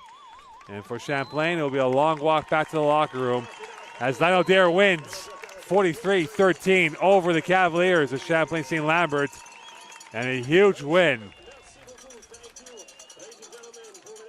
for Lano, as Alexander Fox and co. were very impressive. Regal at his finest in the second half in this football game here, Brent. Oh, yeah, they were definitely impressive, especially running the football. I mean, if we take a look back to the last meeting back in 2019, it was the run game that really was the key to the victory by Lanaudière over Champlain. In that game, the 27-17 win by the Triads, Lanaudière had 261 yards on the ground rushing. I don't know how many yards they had so far this evening, but you can imagine it was at least over the 100-yard mark as they gashed Champlain in the run game. Absolutely, as we will be now here in the post-game reports, as we will get the cameras back up and running here, as again, not the most exciting end for the Champlain Cavaliers and how this played out. But Brent, this game turned literally at the start of the second half where you thought Champlain had momentum, but Lano took that away. But that's exactly it. I mean, we saw a big performance, at least in the first half, or to close out the first half, by the quarterback, by Pelletier, by Zach Cloutier in the receiving game, guys like Fafard as well, making a lot of big grabs, and then it just seemed to fall apart. The momentum, the offense, not even the play calling, just the execution by the Champlain offense just seemed to fall at the wayside. The run game couldn't get any traction after really dominating the tail end of that second quarter. The second half was a completely different game for the Champlain squad. What's the keys for Champlain for next week as they hit the road and get ready for week 2?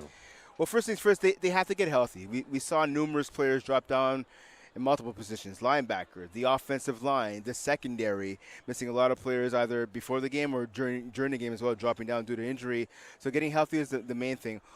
But again, I talk about execution, and I mentioned that for a reason because execution was really lacking, as we said, with the Cavs a little bit in the first half, but predominantly in the second half. I mean, again, they got outscored 29-0 in the second half of action here tonight. So if you're Champlain, you have to do a better job in the second half, and you have to play a complete game. Optimism was brimming for this game tonight. Home opener, first time in over 670 days that there was no football, but finally football is back. That's the good news. But the bad news is for Champlain, they come away with a loss, and they are 0-1 to start off the season as Lano is 1-0, as now they move on to week 2 of the season. So on behalf of Brent Bach and Mo Khan here on Cavaliers TV, we wish you a good night and a great weekend. We'll see you soon. Bye for now.